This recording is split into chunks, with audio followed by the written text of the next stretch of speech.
Nope. Christ. You got to warn us, Fraz. That was really loud. I just went to say something, and that came on. That was real loud. You could hear me? I could hear you. That's the best part. Yeah. Good. The Barrie Blizzard.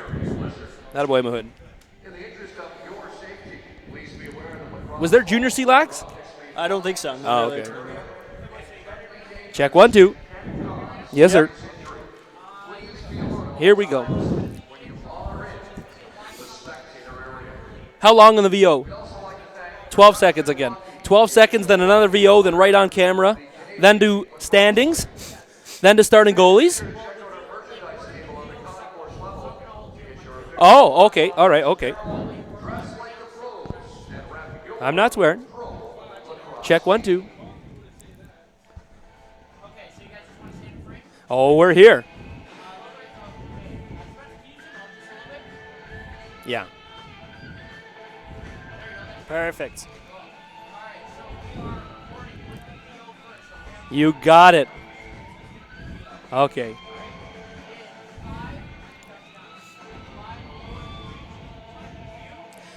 The Barrie Blizzard are in town here at the Meridian Center in downtown St. Catharines. This afternoon's game, it's the battle for first place. We'll be. I got to restart that. I just almost said we'll be back. We're not going anywhere. Yeah, go ahead.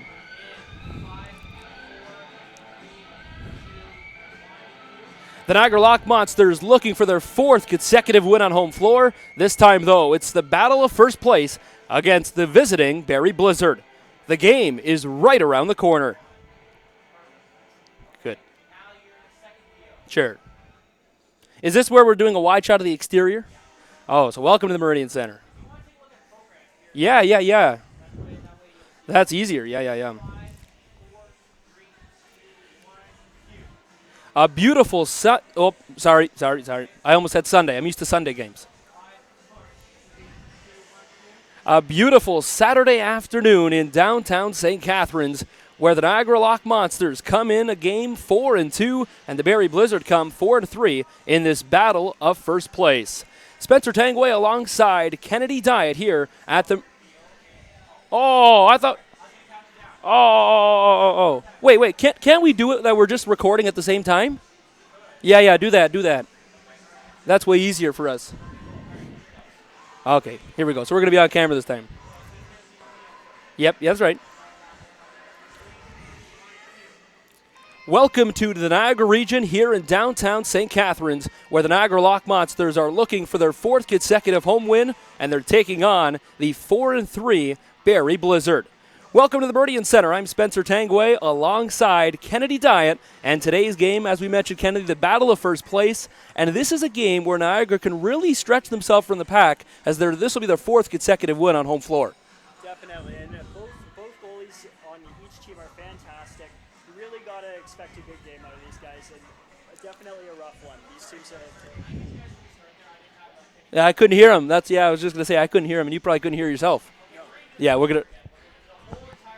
All right. I should have wore the suit. All right, here we go. Gotcha.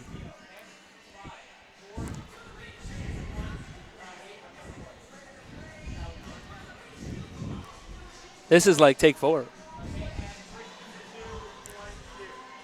It's the battle of first place here to conclude week number 6. It's the Barrie Blizzard in town to take on the Niagara Lock Monsters. Opening face-off right around the corner.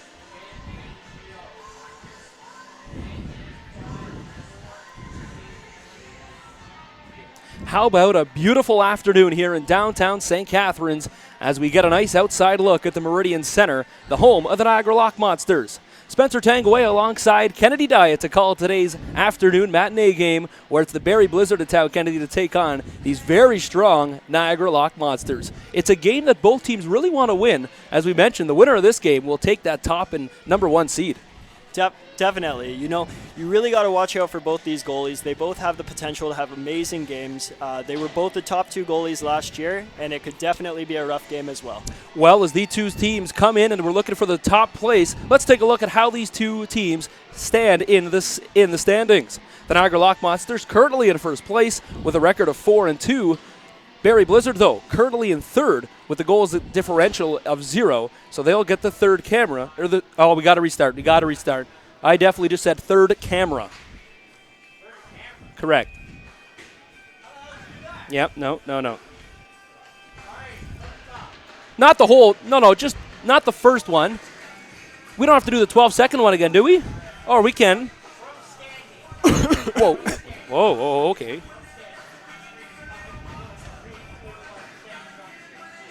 As we take a look at the standings, the Niagara Lock Monsters, a record of 4-2 with a 20 differential for the goal category. Barrie coming in a record of 4-3 with 8 points as well. So the winner of this game gets that top seed. And yesterday's matchup, it was the Southwest Cyclops. Earned themselves the bottom position, staying in the basement, but they really had an excellent effort at the CLax Community Center. They fell by 1, the final score 16-15, but what a game it was there. Oh yeah, there's so much parity in this league. Really, any team can win, and for Southwest to be at the bottom, it's not surprising, but they can put up a fight, and sometimes they could be in first place in a couple games. Well, we'll take a look at today's players to watch, as there's a couple players that you got to keep your eye on if we're going to take a look at these players. For the Barrie Blizzard, it is Shane Scott, number 23. Scott, of course, coming into today's game, 20 goals to his name, 7 apples for 27 points in just 7 games, so an average of 4 points per game, Kennedy. And you'll know this player very well, Kennedy, for the Niagara Lock Monsters, and that is the big man of Mr. Andrew Potter. Andrew Potter, definitely a force out on the floor. If you take your eye off of him for a sec, he could put one past you. He definitely clutch. And with 4 goals and 4 assists, I'd be watching out for Andrew Potter today for sure. Well, the Niagara Lock Monsters, a lot of roster changes from the start to the season to the beginning of the season, and a couple of them have been in the net as we take a look at today's starting goaltenders. First, for the visiting Barrie Blizzard. And Barrie Blizzard, of course, they've got some depth in the net minding. And as we take a look at our starting goaltender, of course, number 44, Angus Dineley. And Kennedy, what a goalie Angus Dineley is. Angus actually won Goalie of the Year last year. Angus is definitely a brick wall. It's very hard to put it past that guy, that's for sure. And for the Lock Monsters, what an unorthodox style of net minding he plays, and that is Mr. Jay Priest. Priest, one of the bigger goaltenders in the league, but he really likes to just stretch out and make those unbelievable saves. He'll get the nod for the Niagara Lock Monsters today. There's a lot of action still to be played, and these two teams don't like each other. They want the first place position after today's game. There's lots more action still to come. The opening face-off's just a few minutes away. Spencer Tangway alongside Kennedy Diet all afternoon here at the Meridian Center. We'll step aside. We're up next in just a minute.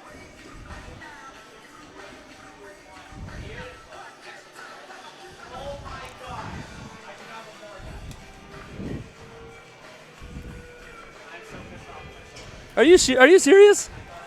Oh, take 7. All right, here we go again. Oh, from the standings. You got it. Very minimal. Nice, and we'll keep him for the game. So am I saying we'll take a look at the standings? Okay. Let's take a look at the standings here in week number 6. The Niagara Lock Monsters are in that number 1 position, but it's just for now and maybe temporary, as the Barrie Blizzard and Durham all tied with 8 points. Yesterday, Kennedy, was Southwest, who had a tough loss to the Oswego Demons, 16-15, and that game went really back and forth all 60 minutes. Definitely. They are finding themselves in the basement of the league right now, but there is so much parity in the league that anything could happen, and, Southwest could be up there at the top next week. While the Niagara Lock Monsters and the Barrie Blizzard are on the turf today, and let's take a look at a couple of players to keep your eye on throughout tonight's 60. Shane Scott, a big number 23 for the Barrie Blizzard, coming into today's game as a sniper. 20 goals, 7 assists for 27 points. A couple of penalty minutes to his name, but he likes to really move the ball nicely. He gets open, and when he does, he's an offensive threat. Other side of the floor, Mr. Andrew Potter, and Kennedy, you know him well. Definitely. Andrew Potter is definitely a force out there. He does have 4 goals and 4 assists with 8 points this year, which is quite good. In the past, he has always been quite the great player, so watch out for him today. Well, a couple of roster changes. Potter out of the first 3 games for Niagara. He's in now, so definitely a pickup for them. Also, a couple of changes for Niagara is the net minding situation as we take a look at today's starting goaltenders. For the Barrie Blizzard, it's Angus Dineley. Kennedy, what a goaltender.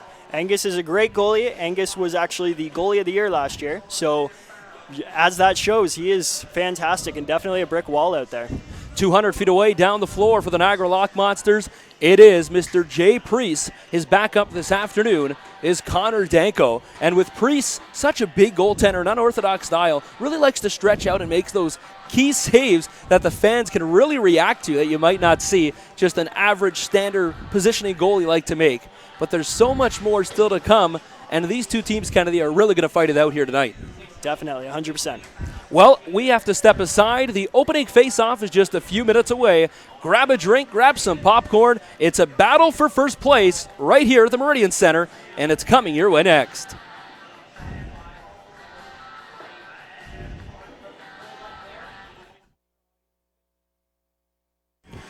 Let's take a look at the standings here in week number 6.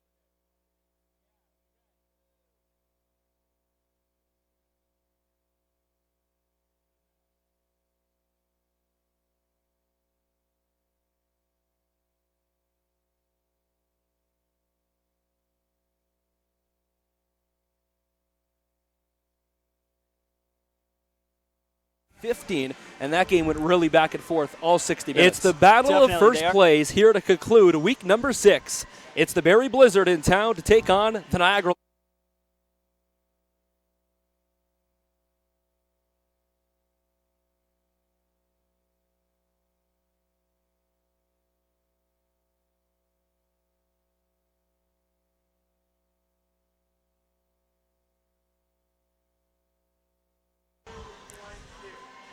It's the battle of first place here to conclude week number 6. It's the Barrie Blizzard in town to take on the Niagara Lock Monsters. Opening face-off right around the corner.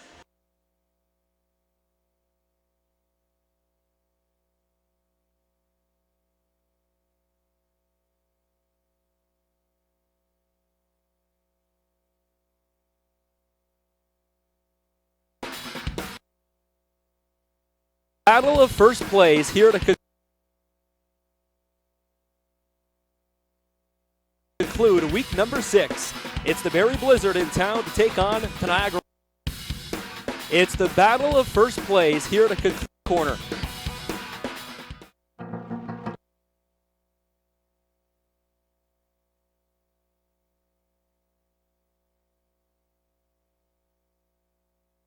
Blizzard in town to take on the Niagara Lock Monsters.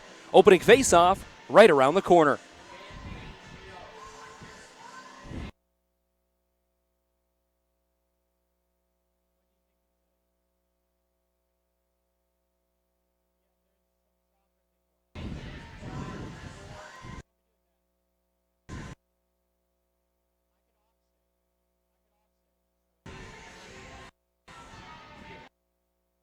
How about a beautiful afternoon here in downtown St. Catharines? Niagara Lock Monsters. It's a game that both teams really want to win. As we mentioned, the winner of this game will take that top and number 1 seed. Definitely. You know, you really got to watch out for both these goalies. They both have the potential to have amazing games. They were both the top 2 goalies last year, and it could definitely be a rough game as well. Well, as these two teams come in and we're looking for the top games, they were both the top 2 goalies last year, and it could definitely be a rough game as well.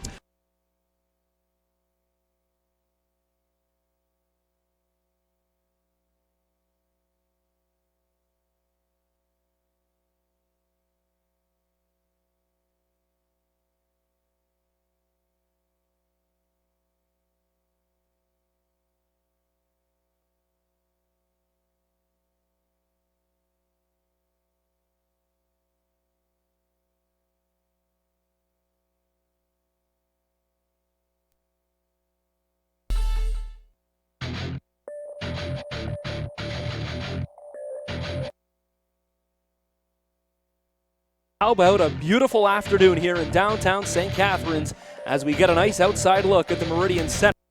You really got to watch out for both these goalies. They both have the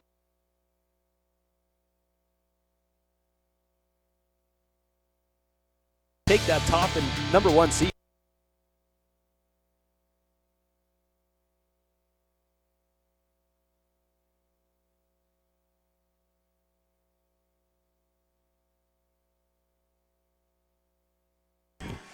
Let's take a look at the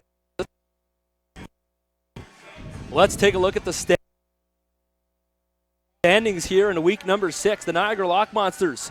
Popcorn, it's a battle for first place right here at the Meridian Center, and it's coming your way next.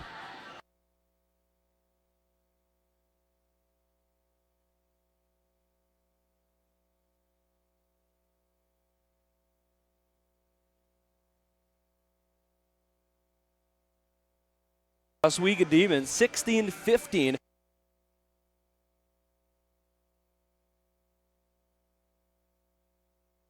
And that game went really back and forth all 60 minutes. Definitely. They are finding themselves in the basement of the league right now, but there is so much parity in the league that anything could happen, and, you know, Southwest could be up there at the top next week.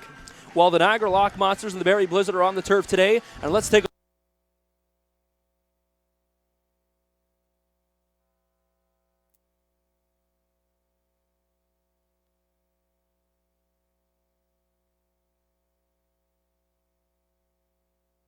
look at a couple of players to keep your eye on throughout tonight's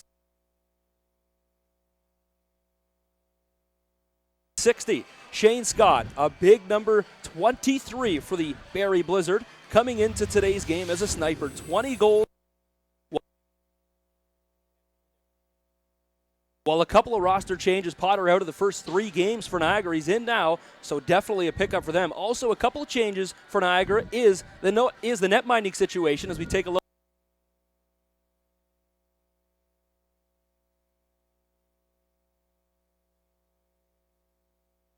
at today's starting goaltenders. Just an average standard positioning goal you like to make, but there's so much more still to come, and these two teams, Kennedy, are really going to fight it out here tonight. Definitely, 100%. Well, we have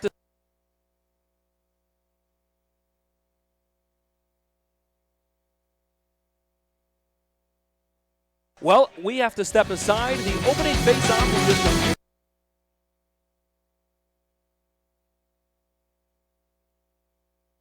few minutes away. Grab a drink, grab some popcorn. It's a battle for first place right here at the Meridian Center, and it's coming your way next.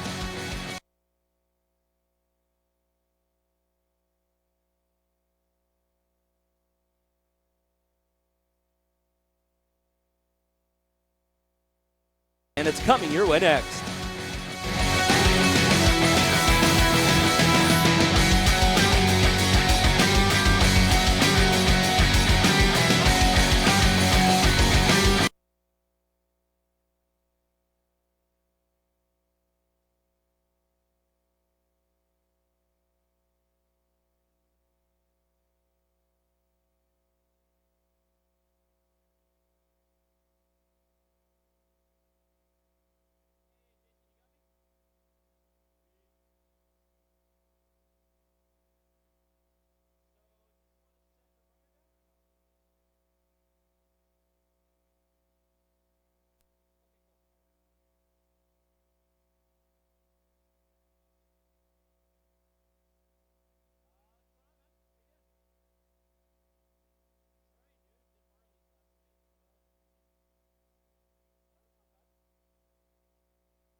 It's the battle of first place here to conclude week number 6. It's the Barrie Blizzard in town to take on the Niagara Lock Monsters.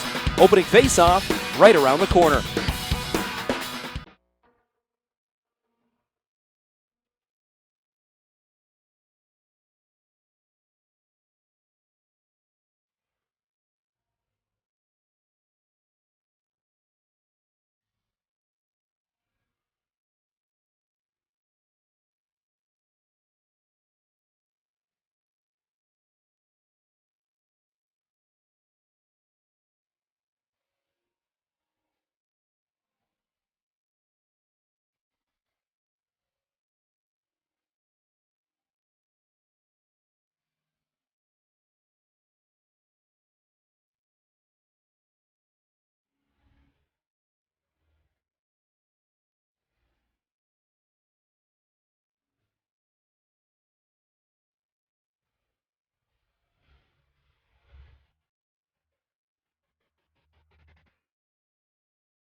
How about a beautiful afternoon here in downtown St. Catharines as we get a nice outside look at the Meridian Center, the home of the Niagara Lock Monsters.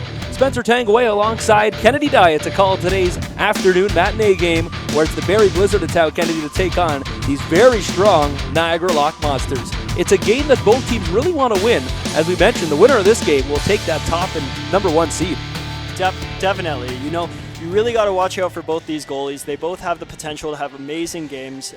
They were both the top 2 goalies last year, and it could definitely be a rough game as well. Let's take a look at the standings here in week number 6. The Niagara Lock Monsters are in that number 1 position, but it's just for now and maybe temporary, as the Barrie Blizzard and Durham all tied with 8 points. Yesterday, Kennedy of Southwest, who had a tough loss to the Oswego Demons, 16-15, and that game went really back and forth all 60 minutes. Definitely. They are finding themselves in the basement of the league right now, but there is so much parity in the league that anything could happen, and Southwest could be up there at the top next week. While the Niagara Lock Monsters and the Barrie Blizzard are on the turf today, and let's take a look at a couple of players to keep your eye on throughout tonight's 60. Shane Scott, a big number 23 for the Barrie Blizzard, coming into today's game as a sniper. 20 goals, 7 assists for 27 points. A couple of penalty minutes to his name, but he likes to really move the ball nicely. He gets open, and when he does, he's an offensive threat. Other side of the floor, Mr. Andrew Potter, and Kennedy, you know him well. Definitely. Andrew Potter is definitely a force out there. He does have 4 goals and 4 assists with 8 points this year, which is quite good. In the past, he has always been quite the great player, so watch out for him today. While a couple of roster changes, Potter out of the first 3 games for Niagara. He's in now, so definitely a pickup for them. Also, a couple of changes for Niagara is the net minding situation as we take a look at today's starting goaltenders. For the Barrie Blizzard, it's Angus Dyneley. Kennedy, what a goaltender. Angus is a great goalie. Angus was actually the goalie of the year last year, so as that shows, he is fantastic and definitely a brick wall out there. 200 feet away down the floor for the Niagara Lock Monsters, it is Mr. Jay Priest. His backup this afternoon is Connor Danko. And with Priest, such a big goaltender, an unorthodox style, really likes to stretch out and makes those key saves that the fans can really react to that you might not see just an average standard positioning goalie like to make. But there's so much more still to come, and these two teams, Kennedy, are really going to fight it out here tonight. Definitely, 100%. Well, we have to step aside. The opening face-off is just a few minutes away. Grab a drink, grab some popcorn. It's a battle for first place right here at the Meridian Center, and it's coming your way next.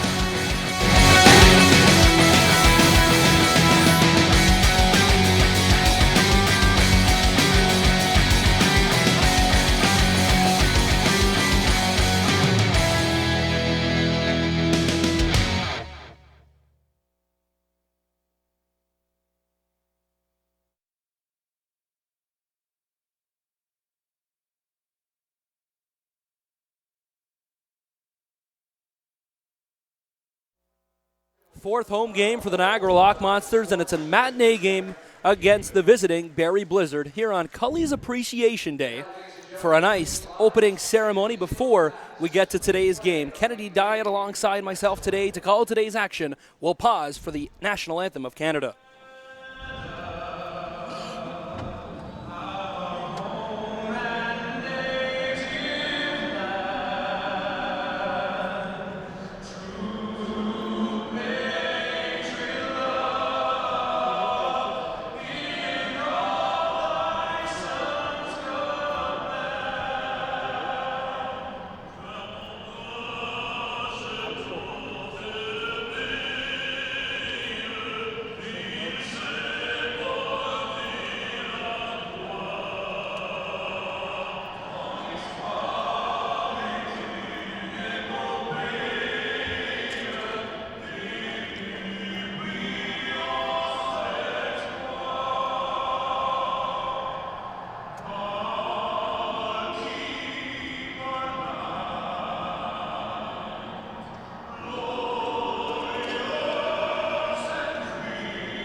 We are almost set to go. Kennedy, let's take a look at the three officials calling today's game. So today we have our crew chief, Grant Spies, on floor, Mel Van Every, technical, Phil Cloutier, and 30, Peter DeBrone. So some great officials for tonight.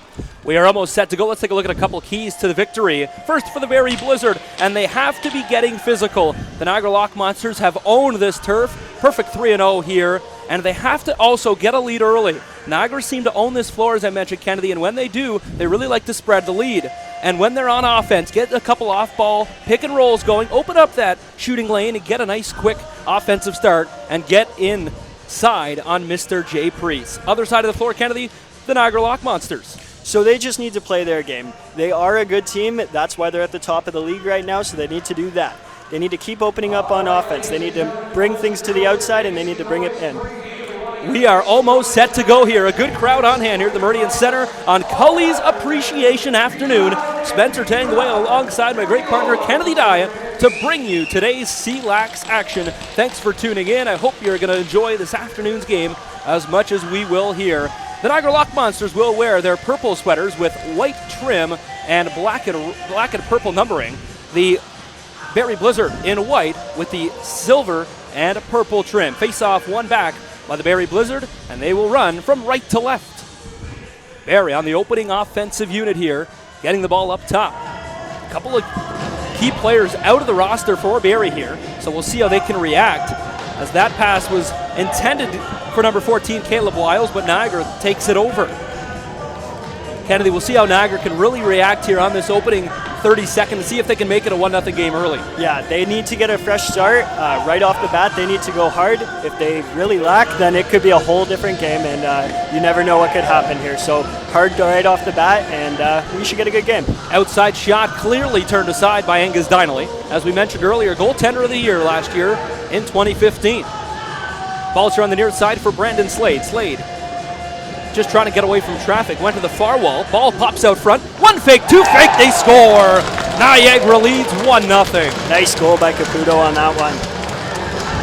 So 59 seconds in, Phil Caputo makes it 1-0 for the hometown Sea Beast, and with that, Niagara looks to make it 2, as we'll get another look at that beauty from Phil Caputo. You know, they brought it to the outside on that one, just as I said, and then they cut to the middle, and Caputo just puts it past goalie of the year Dinelly right there. While there was too much time and room and space in that open high slot, and with that, Caputo's able to dance around the crease, and Angus Dinelly, you can't trust your goaltender that much to make a key stop like that. There's a face-off, one back by the Niagara Lock Monsters, as Edwards goes off and gets some fresh legs on for Niagara coming out the front door. Ball's on the far side. Arnold picks and rolls in the middle. Now it's here to Brad Favero. Favero used the screen from Jordan Critch, goes to the far side. Brad gets it back.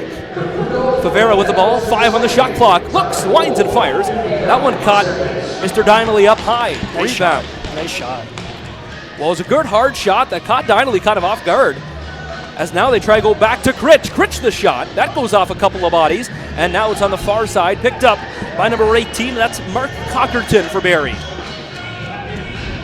Blizzard, as we mentioned, going to have some bus legs here.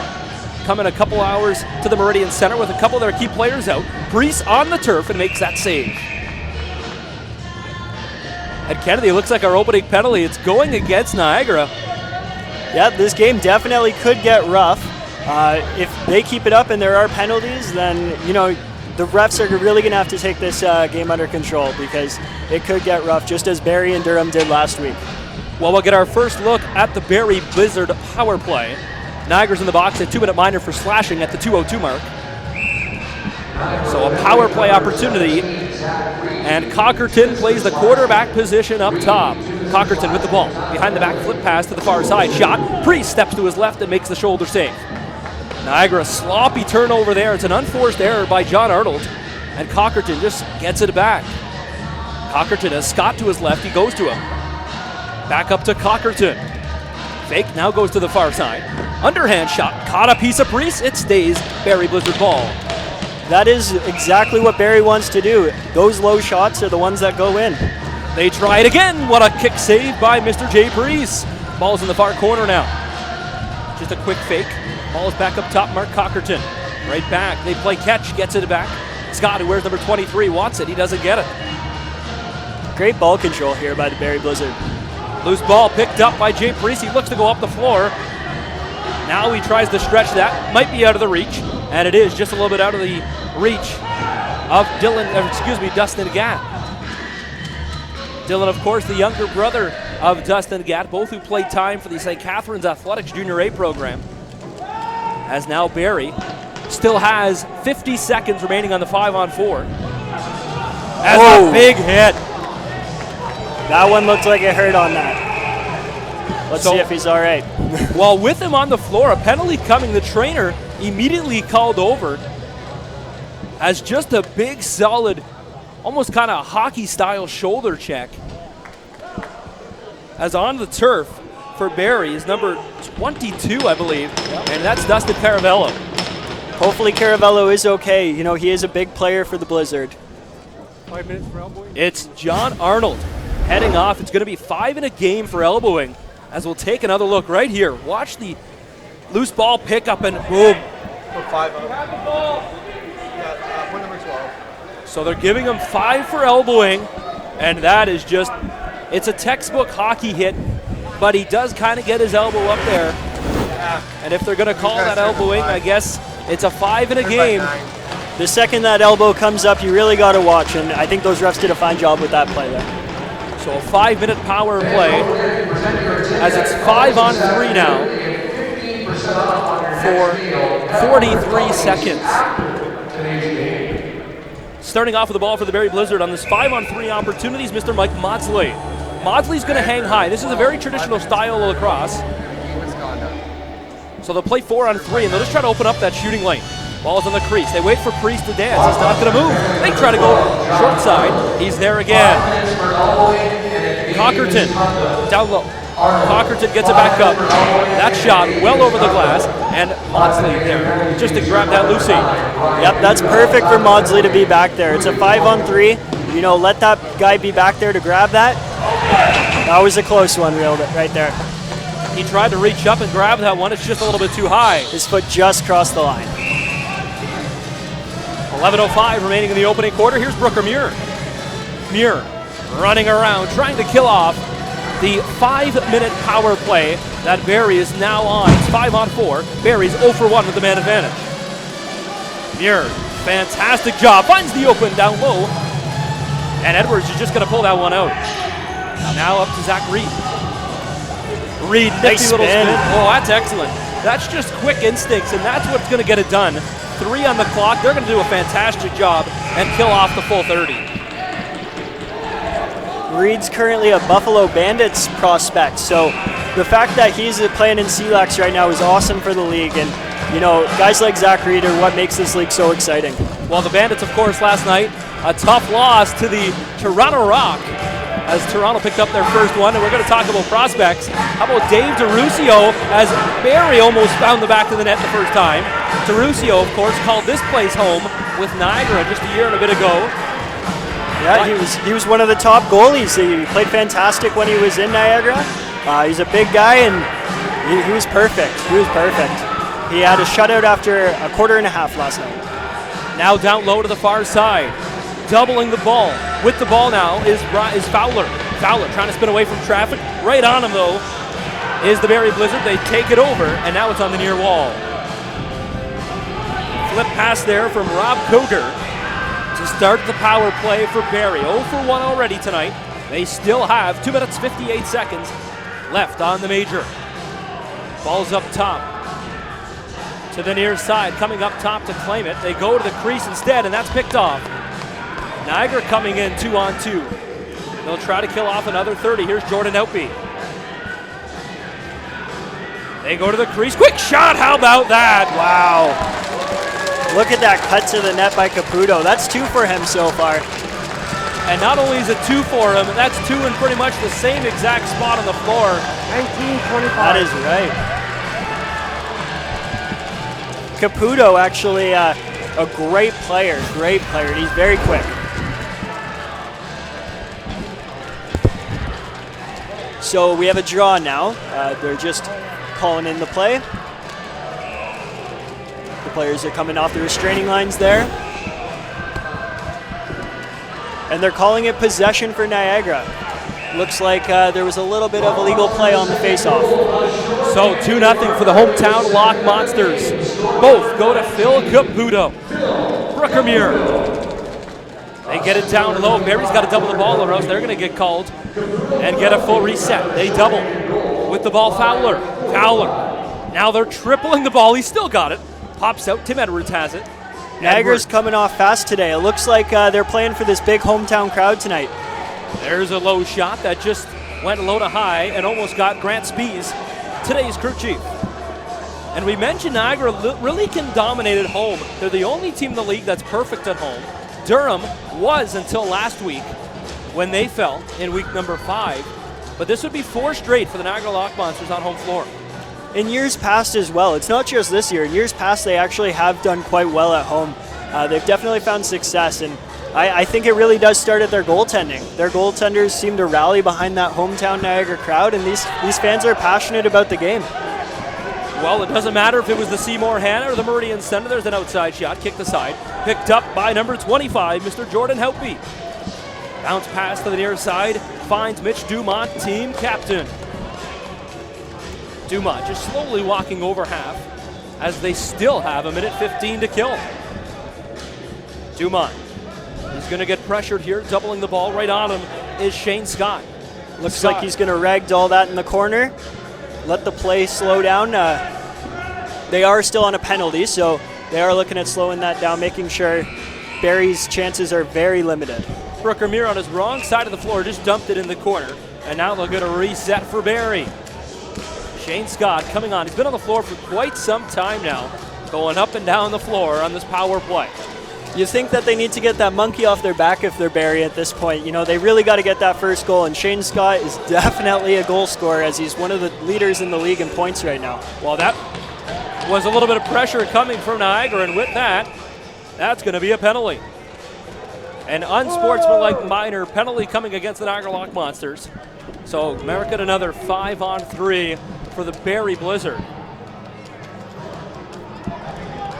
Kennedy, they're 0 for 1 on the man advantage already. They still have 37 seconds left of the major. The power play has been absolutely a key part of this lacrosse game and part of CLax all year. Yesterday, Oswego was 3 for 3 on the power play at a time. They finished 4 for 6, which is just an absolute stellar performance. Yeah, Oswego definitely has one of those teams where they have a lot of firepower. You can't let one guy up for even a second because they will burn you, that's for sure. Jay Priest makes his 7th save of the contest. Gets it back to Scott. They go down low. Up top once again, they're playing the 4-on-3 formation. Man up high, they get it to Shane Scott, who looks to wind and fire. Jay Priest, Nice absolutely, like I said, sprawls across the crease to make those saves. Yeah, Priest is one of those goalies who's not going to just line you up one-on-one and just stop the easy ones. He's going to make it look nice. Well, Priest didn't really have a chance on that one, and that is going to be a power play goal, which should send both players out of the penalty box as the major just expired. So they go 1 for 3 on the power play.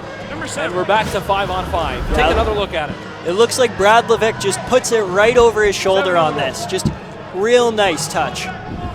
Well, he almost got a piece of it, but just a little bit over his shoulder. Jay Priest, one of the taller goaltenders, just couldn't grab it. As now we're getting a official's timeout or a stoppage here.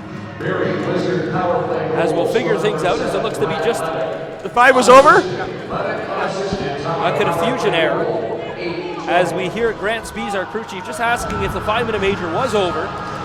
So we will play 5-on-5. Just joining us, the score, Niagara 2, Barrie 1. Spencer Tangway alongside Kennedy Dye to call today's game, along with our great broadcasting crew here at the Meridian Center on Cully's Appreciation Day.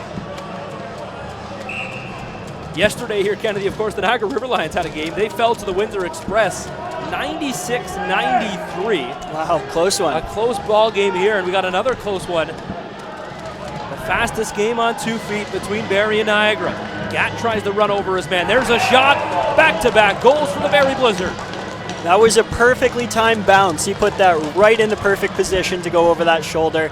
That is a textbook sidearm shot there. Well, Jay Priest, who was absolutely fantastic to start today's game, got beat by Scott here, as we'll take another look. Watch the nice seal up top. That opens up that clear shooting lane. Just a quick bouncer that got him 5-hole, as Priest was even way out of his crease to just try and cut down the angle. So going to the dot. The one back by the Barrie Blizzard. Loose ball picked up. And here they come. Barrie's got a little bit of speed coming to the near side. Up to Shane Scott. Scott gets it up top with possession. That's number 7, Brad Levick. Levick tried to get that one back, cutting through the middle. Got to push the side. Up top for Shane Scott. They got 10 on the shot clock. Pick there. Bouncer, but once again, Priest is there to make that outside save.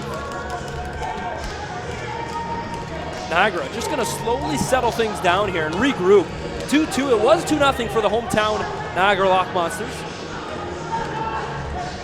Loose ball picked up by Niagara. They get it to Jordan Critch. Caputo's got both for Niagara. Now they go up and over top of Dyneley. Off the post.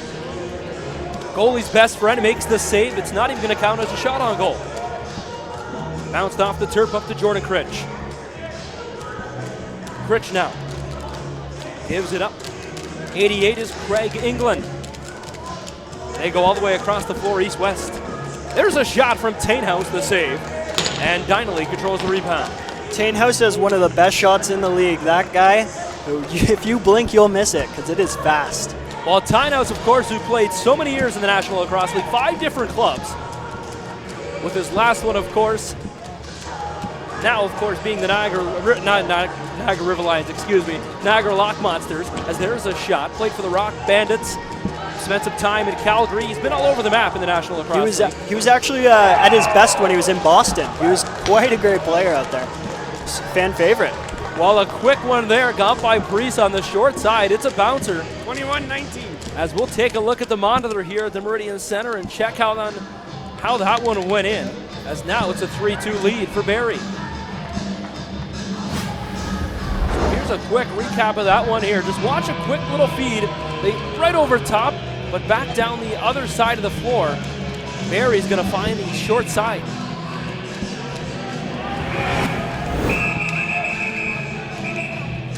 Blizzard goal, score number 27. Well, it is 3-2 for the Barrie Blizzard. 4 minutes and 37 seconds left to play in the first. We'll pause. First quarter action still to come.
Outside shot. How about Shane Scott?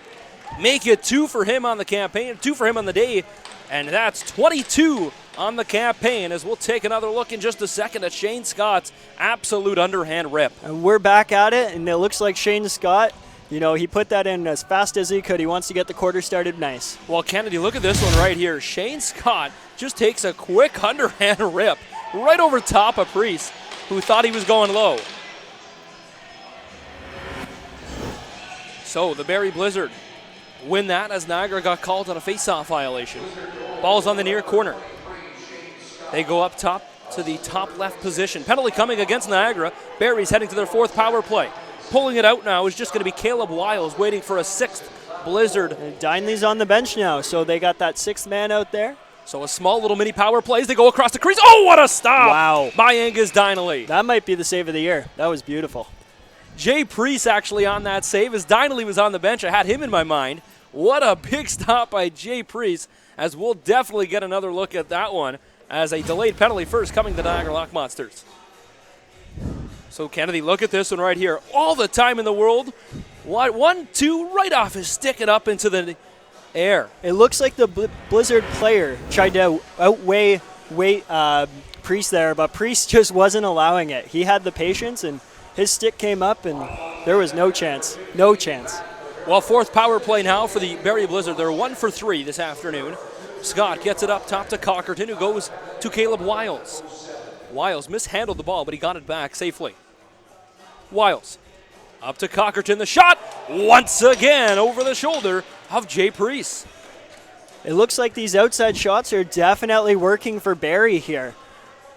Well, when you have all the time and space and you have the confidence with your offense rolling on a power play, it's hard as a goaltender to step out and make those saves night in and night in. Like, you can't rely on your goaltender too much. You got to get sticks in the way. Got to get sticks in the way. Priest is a big goaltender, can make these saves, but shooters that just have those eagle eye to really find that net. And when you get Cockerton up top, just finding his time and finding his space, he can really let one rip. So it is now 5-2 for the Barrie Blizzard. It was 2-0 for the hometown Lock Monsters. Here they come again, 2-on-1 for Barrie. That shot rang off the goalpost on the near side and goes all the way up to the roof and back. Barrie controls with possession. That is Rob Koger. It looks like they were trying to isolate there, but the defense was definitely on it.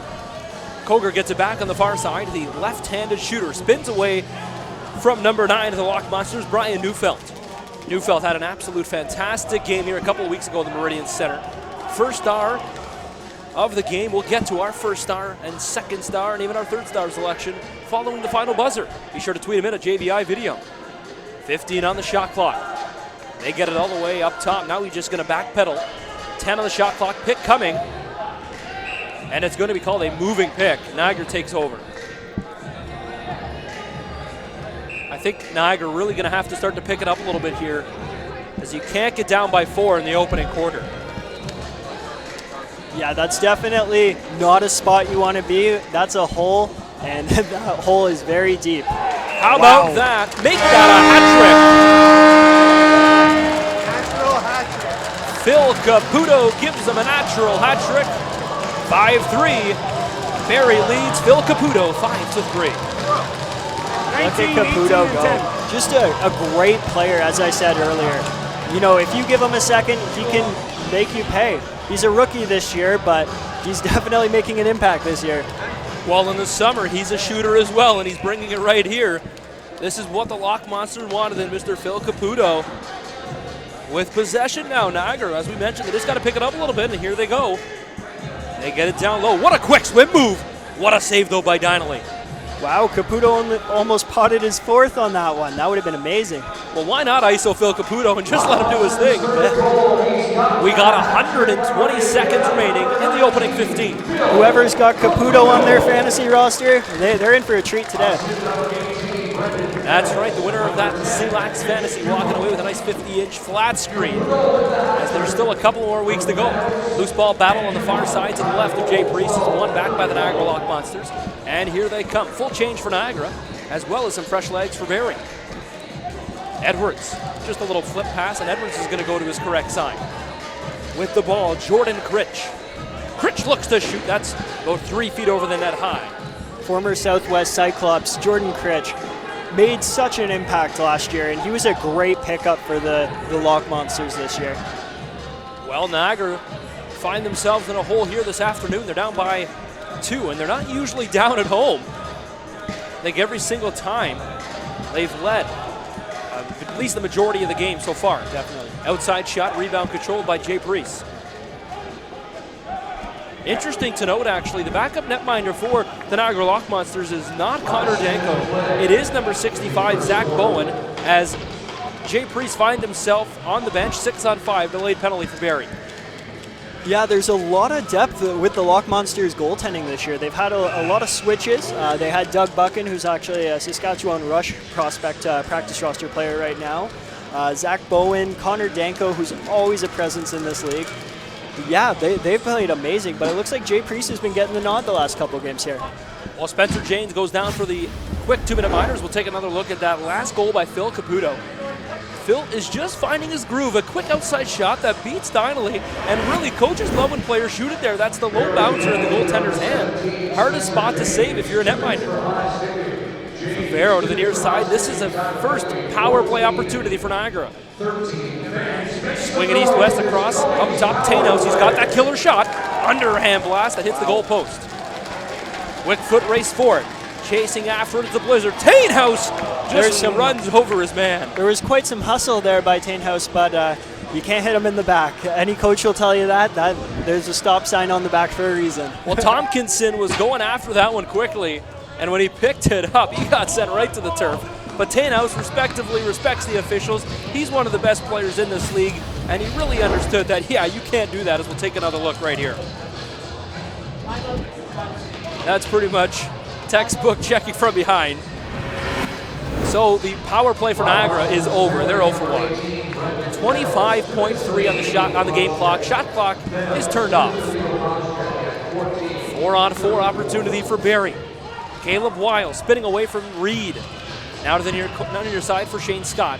Scott trying to use the role set by number 7 of the Blizzard, Brock Levick. They tried to go inside. Reed takes a nice swing at Levick. Couple seconds on the game clock, 3 now. I'd be expecting a big game out of Caleb Wiles today. He hasn't really done too much so far, but Caleb Wiles was top of the league last year, and he actually was drafted by the Vancouver Stealth. Well, 8 goals were scored in the opening 15 minutes, 5 by the Barrie Blizzard, 3 by the Niagara Lock Monsters. Opening quarters in the books. We'll play 4-on-4 when we return for second quarter action.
Second quarter already underway. The score 5-3 if you're just joining us here.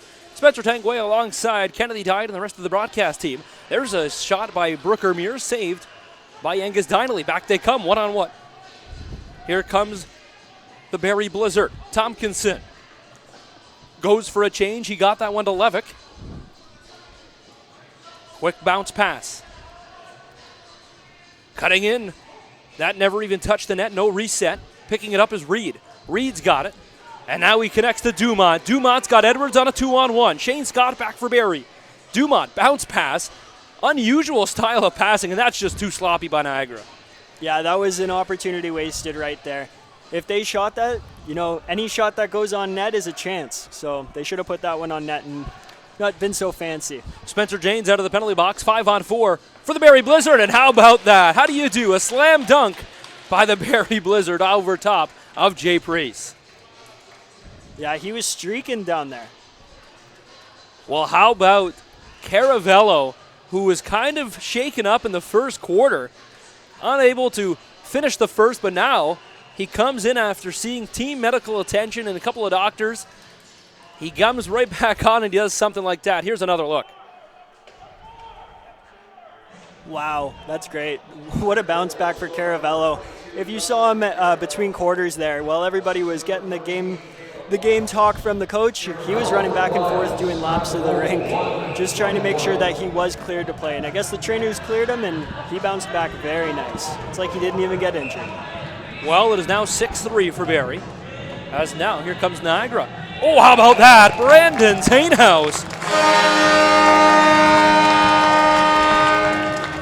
That's just a sidearm blast right over top of Angus Dineley. I don't think Dineley saw that one. That was right at him, but perfect corner. 1867.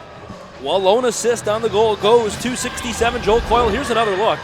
Look at this. Tainhouse, who's going to be found open on the right side of your screen. Just a blast right over top of Dineley's shoulder to make it a 6-4 game. Dineley stood up on that one, too, so you'd think that he would have stopped that. But no, that was a perfectly placed shot. Well, Dineley must have dipped down right at the perfect second for that ball to have eyes and find that top right corner. Here comes Barrie now. Scott gets to the near side. Reed stepping under the applying pressure for Niagara. Coming in is the Barrie Blizzard on the near side. A couple of off-ball pick and rolls opening up the far side. Tompkinson sets a pick, he gets it back. Tompkinson, what a dip. Finds himself finding it in the middle of the shot. They score. And yes, Grant Spees puts his arms up, and that will count as a good one. Right there, that was some classic shooting. That was a great play right there. Well, Barrie just kind of a move the ball around style, and they just found a couple of movement open. As we'll take another look, how do you leave a Barrie Blizzard player wide open in front of Jay Priest? Two Niagara Lock Monsters caught themselves looking the other way. And with that, it's their 7th already this afternoon. That looked like Shaq under the basket. That was fantastic. That is a classic line right there. Shaq under the basket. Easy two, but of course in lacrosse, that's only a 1 point. We'll count it as a free throw, as it pretty much was a free shot for the Barrie Blizzard. Dumont now comes to the near side. Team captain, got to get things going here for the Niagara Lock Monsters. Good crowd on hand to bring in Colors Appreciation Day, the place to go, and the official road hangout of the Niagara Lock Monsters. Ball goes to the far side. Niagara settling things down. Pick and roll coming from Brad Favero up top to Mitch Dumont. Dumont gets sent to the turf by number 15, Rob Cougar. Spinning away, Fowler, who's been really held quiet this afternoon, tried to get a shot off there. Shane Scott's all alone in the Niagara defensive end. They blow it right back in. Too much time spent for Niagara in the defensive end of the floor here, as now they're going to let Wiles take a shot, and they're going to say no goal. Moving pick. Niagara gets a real lucky break there. Neufeld up to Corey Fowler, who I just mentioned has been really quiet. He heads off for some changing. Looks like Tainhouse is going to go back up to his point there, and he's calling for the ball. Well, they look to Tainhouse to really run some offense here and bring his experience in, as he is also a big body. He caused a screen there. Now his helmet is actually knocked off by setting that hard seal. Barrie now on the near side. Bounce pass across the turf to Mark Hockerton. Spins away from traffic, nice pick and roll. Wiles just couldn't beat the stepping leg. And now that's kicked all the way back out to Caravello. Caravello being chased and pressured by Slade. 22s are on each other. Barrie's really changing the pace of this game. They're bringing it down to their level. Niagara came out really fast and really hard. So it's nice to see that Barrie's actually slowed the game down and made Niagara actually play their game instead of them playing their game. Well, that's the best way to do it if you play your own game. As here comes Reed. Reed, a quick 1-2 fake to come to the near side. Not going to work. The goaltender, Jay Priest, back 200 feet away, is actually coming out to play defense. But now he goes back into his net as Niagara slowly settling it down and getting back to cover. Gillen tried to feed that one across. The pass was intended to go to the near side, as that's a very dirty hit. As the Barrie Blizzard are trying to change, Neufeld almost went right into the door. What a stop by Donnelly the other way. You don't see Donnelly make too many miraculous saves in a game. He's very solid, but when he makes them, they are nice. They are nice. Rooker Muir picked up his own rebound as he just got robbed by Donnelly. He gives it to Fowler and heads off. Fowler, quick fake, 1-2, and how about that? Make that another great save by Donnelly. Donnelly looking down the floor, elects to do the easy pass right up to half. Good pressure here from Edwards. Edwards trying to get Tompkinson off. Tompkinson shoves away Edwards and they get it up top. Gillen has it. Excuse me, that's Caravello. Caravello to the far side. Maudsley, number 26, calling for it here. Maudsley gets it. He's got one to beat. Cuts in. Big save by Jay Priest. Maudsley's a big body, and when he goes to the net, you got to watch out.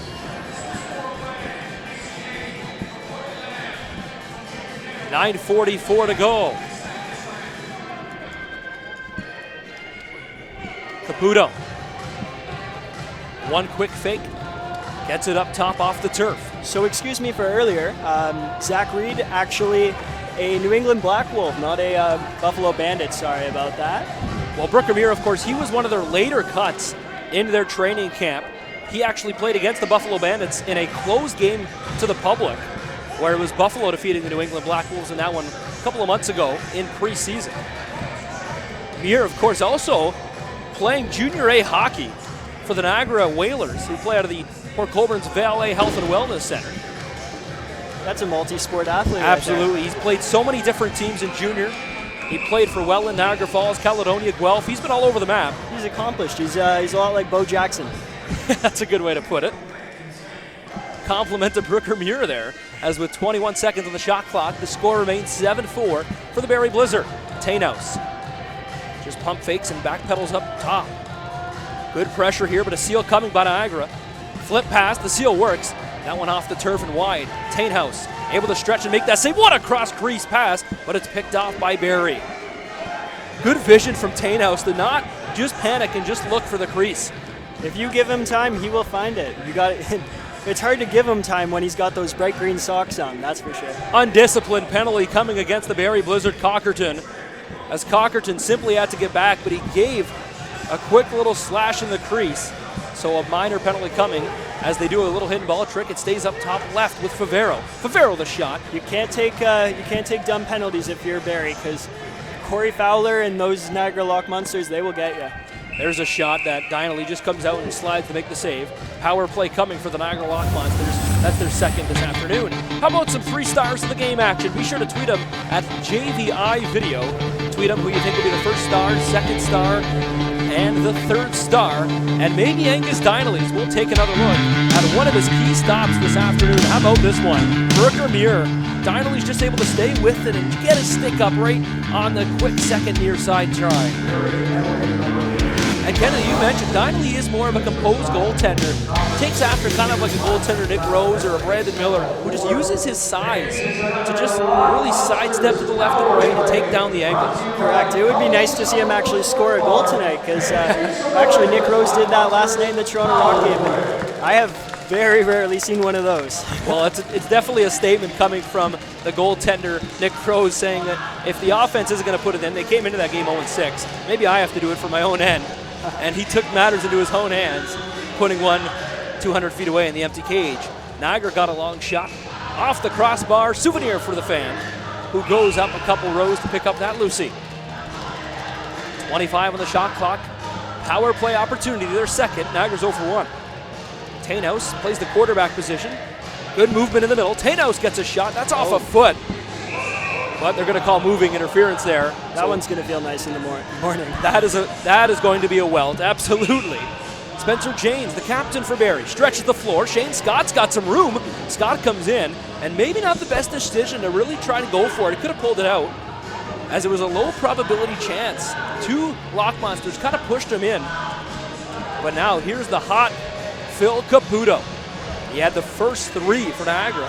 He'll go off, though, and they'll get their power play unit out there. Neufeld to Critch. They go to the far corner. Back up to Critch through Neufeld. Neufeld has Reed. Reed shoots. How about a short side beauty? It looked like Dinley thought that was going to go 5-hole, and it just turned a little bit right between that leg and that post. 17, 9, and 7. While Dinley got beat, give some apples to number 9, Brian Neufeld, to number 7, Jordan Critch. And watch the goal right here. They get into the up top position, and they come to the near side. What a blast. And you're right, yeah, Dinley didn't really step at all. No movement. Just thought he was in position. There has been actually a few goals from that corner today. So the score now 7-5, 6 minutes and 42. Still to tick off the clock in the second. Niagara once again wins the draw easily off a face-off violation. We're going to step aside. 7-5 the score. TV timeout. Stay with us. We will be back here at the Meridian for more second quarter action.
We have a ball game going here in downtown St. Catharines. A beautiful spring-like day here in the Meridian Center.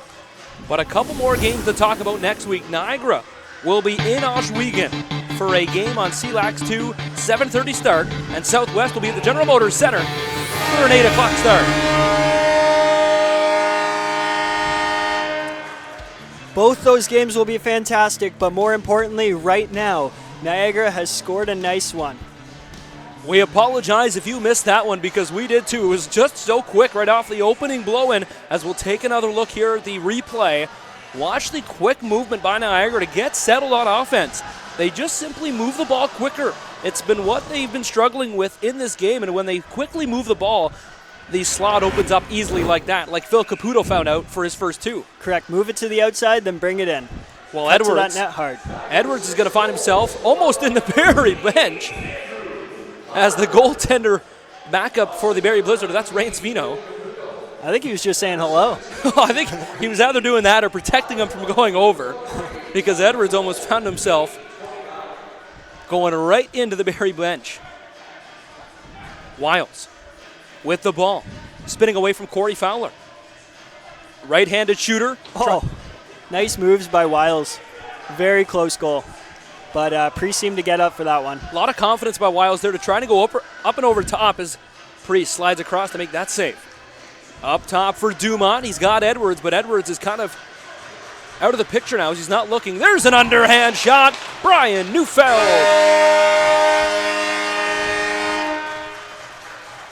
And how about that? 7-Up, and that's America's favorite drink. 7s across the board here at the Meridian Center. Neufeld's having a great season here. You know, he, with a couple weeks ago, him being the first star, and tonight, you know, he's coming in clutch, putting that tie game up. Well, once again, like you see just how fast they're moving now. And Niagara seems to be finding their pace. And we mentioned it earlier, Kennedy, when Barrie finds their pace and really settles down the game, Niagara's not playing their own game, and they really lose track of their focus. But Niagara's really took it up a notch, and they're really just finding Barrie a little bit sluggish now. Yeah, that fast break game is very key for them right now. That's good effort by Dustin Gapp, but he went over and back, so it comes the other way. And a quick whistle there to blow it in. Barrie found themselves kind of shortchanged there. They had to start in their own end. Here's Cockerton. Cockerton used the seal and went underneath. Throw on that one by Cockerton. Gets it back, goes down low. That one, everyone thought it was in, but it hit the side of the net and hit the mesh on the side of the cage. Reed, from his back, trying to pick it up. Got in there. One of the smaller but more physical players that's really agile, a grinder for Niagara, comes out with it. Gat, who also played some time for the St. Catharines Saints, who hosted the President's Cup just down the road in September. Outbeat. Tried just a shovel past that one across. It finds Coyle, who's coming off the bench. Yeah, Gat's a local Niagara boy, and every league he's played in, he really has succeeded, and that's why he is in CLax right And now. here we go again, a little how do you do? Players are just going to talk. Grant Spees is right in there immediately to break things up. The official crew chief this afternoon and referee of the year last year is not going to put up with any of that. Barrie was involved in a very physical, kind of feisty game a week ago when they got into it with the Durham Turf Dogs, and that's why Tyler Roche is not in the lineup. Yeah, there were some very, very physical punches thrown. It was violent. It was a little bit too much, but those refs got in there fast. Well, Roche, if you missed it last week, kind of battled with Schul. And Eric Schul, who wears 55 for Durham, a bigger guy, found himself on the bottom of a fight that he really didn't want to be in. And Roche was just giving him the little left to the right, a couple uppercuts, and that's why Tyler Roche will be a scratch this afternoon. So, with 4 minutes, 46 seconds remaining left in this opening half, it will be 4-on-4 lacrosse as the players involved in the incident just get 2 minutes for roughing. Edwards gets it up to Jordan Critch, the former Cyclop. Niagara settling it down. They come up top. There's an outside shot, but that's right into the Barrie Blizzard logo on the jersey of Angus Dynelate. Here comes Barrie now. Barrie just going to settle it down. Up top. So Motley's in the box and Slade in the box as well. Wiles. That pass was intended to go to the crease, but it's picked off by Jordan Critch. Nice interception by Critch on that. Critch connects with Edwards. Edwards' swim move tried to go to the net, but he just settles it down and sets up on offense. A minute to play, 4-on-4. He's going to hit the guy off the bench, and they're going to do a full switch. Well, they have lots of time to Barrie settling in way deep here and just allowing number 88, Craig England, to settle down. Caputo. Swim move. Caputo the shot. He's looking for his fourth. Hits the dasher board. There's a shot. Andrew Potter, who wears number 88, also joining the team, of course, not Craig England. Potter, who is our player to watch this afternoon. England used to wear 88 for the Niagara Lock Monsters. Yeah, England's one game that he actually played for Niagara this year, he actually scored quite a few. It was a great performance by Craig England. Well, he earned himself honorable mention in Players of the Week. As there's Caputo, who's looking for his fourth. Took a kind of a stick to the head, and now Barrie has a break. Flip pass up to Shane Scott. Oh, this is a skills comp. Breakaway on the goalie. What a save by Priest, but it went past him as it hit his stick and right into the open cage. That just crossed the line. That was a perfect pick by Shane Scott. He picked that corner perfectly. Well, he did make the save, but when Priest swung his stick, we'll get another look here. Watch the 5-hole of Jay Priest. It hits him perfectly, and when he swings it, he puts it in his own cage. So with that, it's now 2:55 left to play in the opening half, 8-7 for the Barrie Blizzard. They go to the dot, big battle all night. And this one back by Niagara. Now it's a break for Niagara. There's a shot, and what a save. You got to watch out for Neufeld on those fast breaks. But looks like Dinley stopped that with no problem. Back to 5-on-5 lacrosse. Cockerton spins away from trouble. Good stick work by Cockerton there. Out B gets it up to Maudsley. Maudsley wearing number 30 this afternoon. Gets it down low to the corner. There's a shot by McDonald. All the way back, and that is going to be picked up by Niagara. Slade on it. Slade looked to go to the far side. He had Neufeld, but he elects just to hold it himself. Slade's one of your quicker guys on the Lock Monsters here. He's a Brock University grad, and he's fantastic. He's a very good player, and I look for him to be a power in the league for the next couple of years. 15 on the shot clock. Critch has it. He looks to find Favero. Favero the shot. His own rebound, and he scores. That is a grinder type of goal. Excellent play by Brad Favero.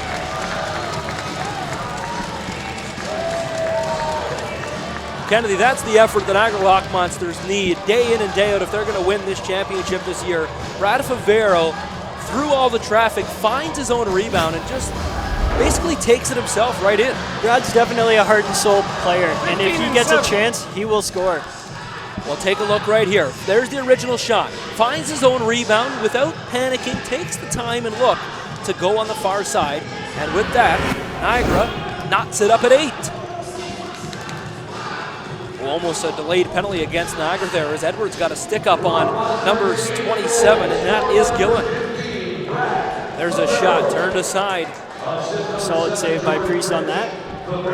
Handles it with ease. Spinning away from the pressure coming from number 8, Ross Smith, was Jordan Critch. Critch, who was on for that last goal to tie it up. Here's Potter going in hard. And we talked about heart and soul effort right there. Potter, who's been around these boys forever, back in the lineup and back with these Niagara Lock Monsters, known as the Sea Beast, for the remainder of the season. A couple of key notable players out for Niagara. Andrew Tobert out with an ankle sprain injury. So many players on Niagara played with each other growing up and through the summer as well. As that one comes in by Maudsley. Yeah, the St. Catharines Saints, Senior B, definitely a skilled team, and they made a President's Cup run. They actually hosted the President's Cup this year, but a lot of the guys on the Lock Monsters in the summer actually play for the St. Catharines Saints. So they do have that chemistry right off the bat, which is what some teams don't have in this league, really, other than Oswego. 40 seconds on the game clock. Ball bounces up top. The pass was intended for Dumont. Now it's through Tainhouse. Tainhouse tried to slide that one to Slade. Out of the reach. Loose ball picked up. Tainhouse needs a shot. That's wide. And now the shot clock will be turned off. 26.5 to go. Barrie's going to call time. Looks like Tainhouse was just trying to get that shot off at the end there. Really just needed to get a shot on net to reset that 30-second shot clock. So timeout, Barrie. This is where you're going to see the last play written up well. We're going to see the netminder, Donnelly, most likely on the bench. And they'll try to play 6-on-5 and get that last key goal as we get a look at the coaching staff trying to draw up that last play.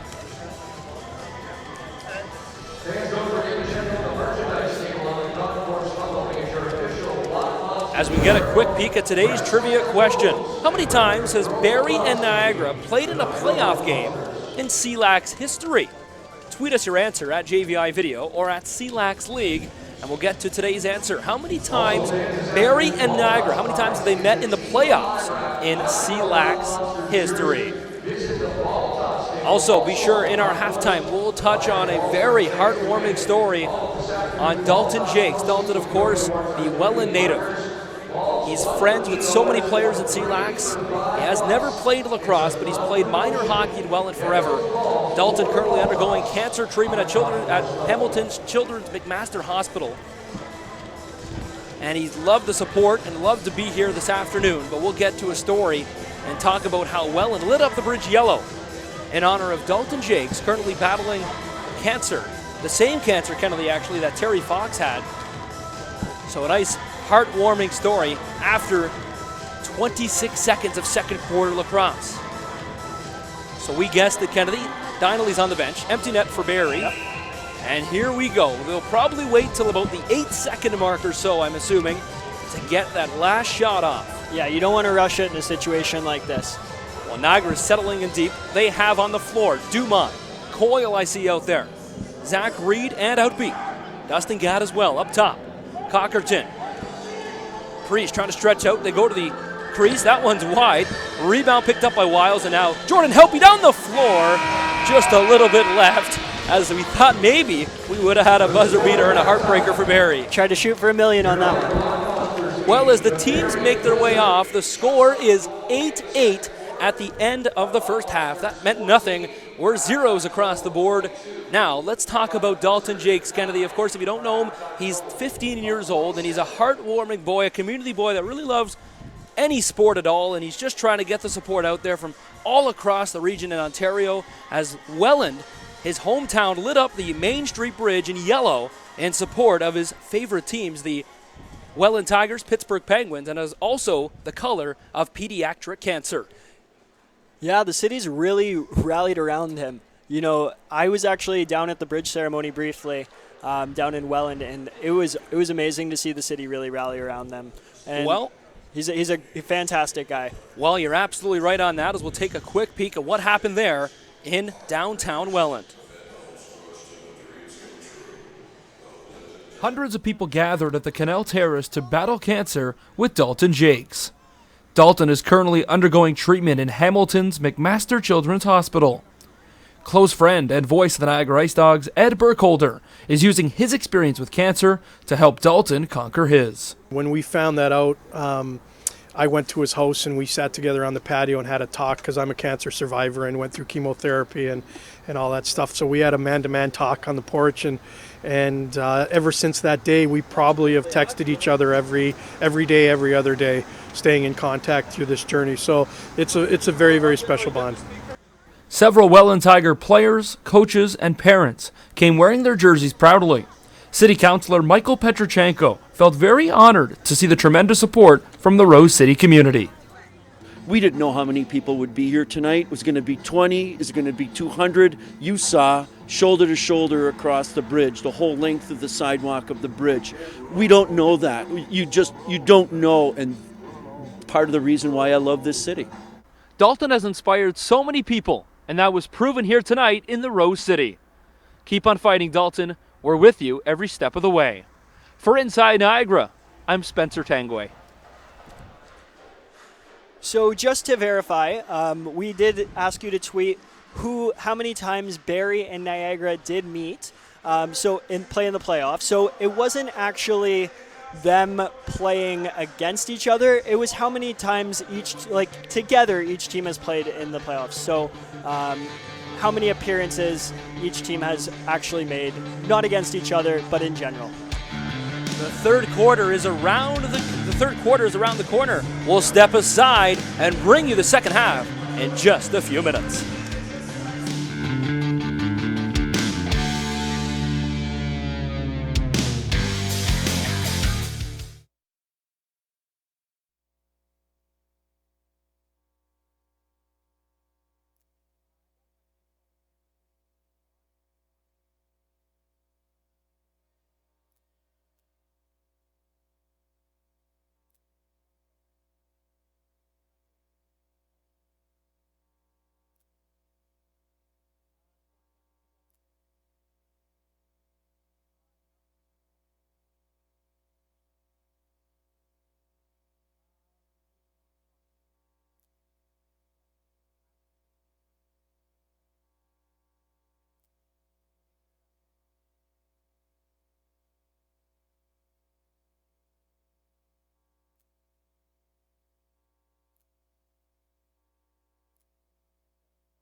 30 minutes into the book so far. Kennedy, it's 8-8, which means 0 zeros across the board, basically. But putting in those 16 goals, 2 players that really stood out in my mind, Shane Scott for Barrie, and how about Phil Caputo for the Niagara Lock Monsters? Caputo played great. Honestly, the best performance I've seen from him all year. He's put in 3 so far, and they've all been pretty similar. You know, he's going to the net hard, he's got his stick up, and he's putting it in the back of the net. Well, they were the first 3 of the game. 1-2-3, natural hat trick for Phil Caputo. Other side of the floor, how about Shane Scott for the Barrie Blizzard? He's got a couple as well, but he's really controlling the offense for the Barrie Blizzard. He's settling it down, and that's what the Barrie Blizzard like to do, play their game and really control the floor on offense. Quick look at the standings before we send it to the floor for the second half here. Niagara currently in that top seed, of course. This is the battle of first place, and if Niagara wins this game, they'll hold on to it. If Barrie wins, they'll jump past the Durham Turf Dogs and take over the first place position. Oswego, of course, a big game last night for them at the CLax Community Center. They got by the Southwest Cyclops, and that might do it for the Southwest Cyclops, as they will drop now to 2-5 on the campaign, and only the top 4 making it to the playoffs. Are in that number 1 position. We are 15 seconds away from the start of the third quarter as the teams make their way back on to the turf here at the Meridian Center. Be sure to tweet us in your 3-star selections before we get to this afternoon's second half. We just mentioned a couple for you here, as it's been an absolutely fantastic afternoon. So we get a nice view from outside the arena. Follow us on Twitter, JVI Video, and CLax Lacrosse League for everything you need to know about the world of lacrosse here in our great country, Canada. Use those hashtags, lacrosse and JVI. Like us on Facebook as well. We're all over the internet, and we're here at the Meridian Center this afternoon, right outside that beautiful 406 that runs through the heart of downtown St. Catharines. Face-off won back by Edwards, and here come the Niagara Lock Monsters back inside the Meridian Center. Spencer Tanguay alongside my great partner Kennedy Diet and the rest of our JVI broadcast team on CLax TV1. So here we go. It's 0-0. 1-0 is what we're looking for now, as Caputo, who got the first one in the first half, is on with it right now. Caputo up top. Outside blast. Pinball effect. Hit a couple of legs. Still fighting for that ball is Coyle. You can tell right off the bat the coaches really lit one for the Lock Monsters. They're starting out really fast, and it's nice to see, because I think that could be, if they play like this all game, then it could be a win for them. Well, not too many teams are able to win all their home games. They have 5 this year on the season, 10 games in CLax this season. So they'll play 1 more home game, and that'll be in a couple weeks here at the Meridian Center. Ball's here on the near side. Up top. Potter gets it down low. Good pressure from the defense. 12 on the shot clock. Good swim move by Phil Caputo, but he gets sent to the turf. Here comes Barrie back the other way, 3-on-3. Checking up is Tompkinson. Tompkinson goes to the far bench side. Potter's on defense now, controlling the inside for Niagara, keeping them way outside, and that's a real good effect here by Niagara to keep Barrie just trying to send it in the middle, and they're not able to do so from far out. Here's the veteran Brandon Tainhouse. Tainhouse, that's just a sloppy play. Way too many Barrie Blizzard sticks in the way. Gets easily picked off. Outside shot, faked, and they tried to get it down low to the corner for Brennan. Maudsley, who wears number 30 this afternoon, gets it to the bench side. 15 on the shot clock. Cockerton, number 18. He's being bothered by Fowler. Cockerton around Fowler. Fakes the shot. There's a shot. Reset. Grant Spees said he'd hit the goaltender. Very fast-paced back and forth lacrosse now, as we're still looking Fowler's for our first whistle. Oh, Fowler did cut, and he went right in, and it looked like Angus Donnelly tripped him up, and that's just a terrible penalty coming for the Barrie Blizzard against, and I believe that's going to be Wiles, and now referees really getting in there, as that's just an undisciplined penalty for Caleb Wiles. Very undisciplined, even after the first hit. That was the penalty right off the bat. But for him to go for that second one right there, he'll be lucky if he doesn't get 2 minors for that. Well, there's Donnelly tripping up on the play, and that's Fowler getting quick to his feet. But right here, What's the need for that? Fowler's not even looking at the ball. There's no need for Wiles to send him to the turf. And that's going to earn him an easy 2-minute penalty. So Loch Monster power play. He actually did get a double minor on that, so he is getting 4 minutes. Definitely that slash at the end there would have given him that second 2 minutes right there. Well deserved. Niagara's 0 for 2 in the power play. They're going to get a couple here. Double minor against Caleb Wiles. Tainhouse goes east-west. Fowler was cutting in. He couldn't connect. Here comes Barrie back the other way. Tainhouse. One-hand slash field style. Not going to work. Great back checking, though, by the Niagara Loch Monsters to allow Priest to get that and send it up to Andrew Potter. Very good stick check. Potter, number 88. On the far wall, up to Neufeld. Back down low to Potter. They play catch. Brad Favero joins the triangle. There's Favero. Quick shot with his lime green shoes. Picks up his own rebound. 10 on the shot clock. Back up to Favero. Left-handed threat. Gets it back into the middle. What a passing play by Niagara. Holy, that's too many passes to keep track. That was some tic-tac-toe play right there. Just couldn't get a good shot off as Dineley was there in time. Bounce pass off the turf to Scott. Scott on his wrong side of the floor. Looks kind of expected a behind the back try, but I didn't expect a twist behind the back coming. As now he's wide open, he does it again. Priest did a fine job to stand his ground on that trick play. If Scott put that in, that would have been highlight of the week. Fowler with the ball. Flips it for Neufeld, and Fowler is going to join this power play. 2 minutes, 30 seconds remaining on the double minor for Caleb Wiles. Neufeld up top. Gets it down low to the corner. 10 on the shot clock.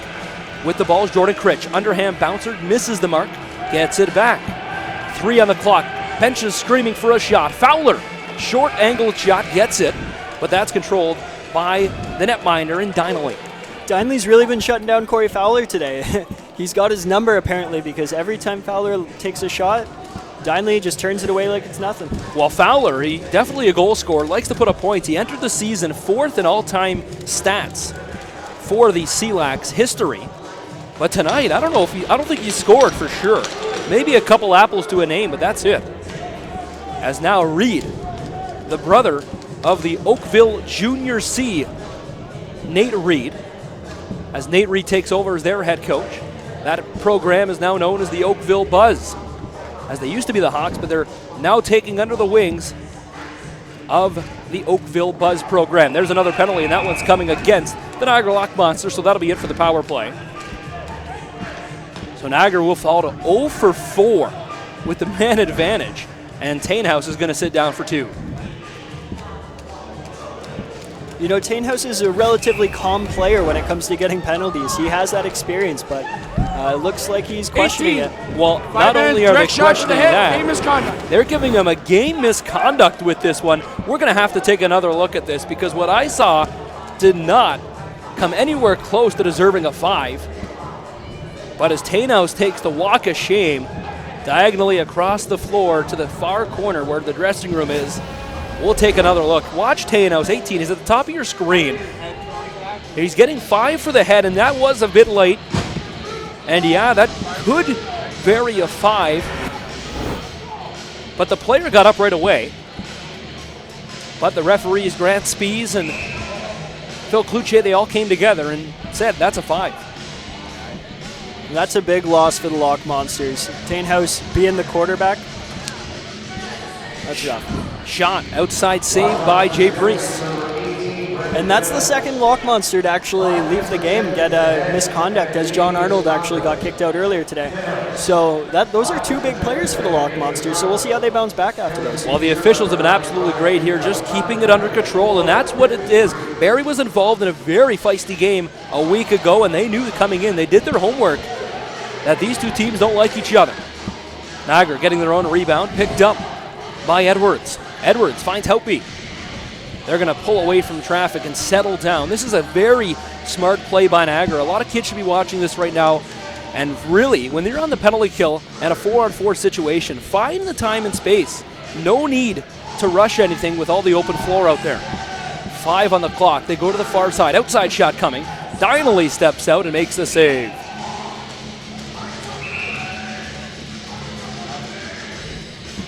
Now they get it up top. 27 seconds on the shot clock. Corey Fowler, who we mentioned, looking for his first this afternoon. Goes to the crease. Big stop by Donnelly to really jump up and make the save. The bench is going to give him some love. And it's still 8-8 today. There's 8 minutes and 38 seconds left in the third quarter, and it's still tied at 8-8. So they're playing fantastic out here. Both teams and the goalies are stepping up, that's for sure. Not too many quarters I remember in any lacrosse game were zeros. The only one that really comes to mind was in the Junior C Championship Series between Peterborough and Six Nations. I believe it was Game 3. The second period, 0-0 was the score. But it was Peterborough who ended up winning that one and getting their first Meredith Cup championship. Hidden ball trick. Ball's up top for Wiles. Wiles to the far side. Now it's up top for Cochrane, behind the back to Wiles. They're setting up top on the power play. They still have 2 minutes 50 remaining. Priest makes the save, picked up by Outby. Outby throws it down the floor. This could be dangerous. And Reed respects the goaltender much more than that and won't run him over. Whenever a goalie comes out of his crease like that, he's fair game. So when he does, you got to watch those benches because it could erupt. Up top, Caleb Wiles, and the power play unit comes on. They've got a couple tonight in the power play. Through Levick. Wiles is going to get it back. Wiles takes a slash, but the netminder was already in the butterfly position on the ground to make the save. Priest, tons of room. Stretches out, connects with Houtby. And now Houtby takes a high hit. 2 Barrie Blizzards are in there. Wiles is joining in. And now they're getting called for being a little too physical as Houtby takes a swing. These two players aren't liking each other, Houtby and Wiles. Watch them.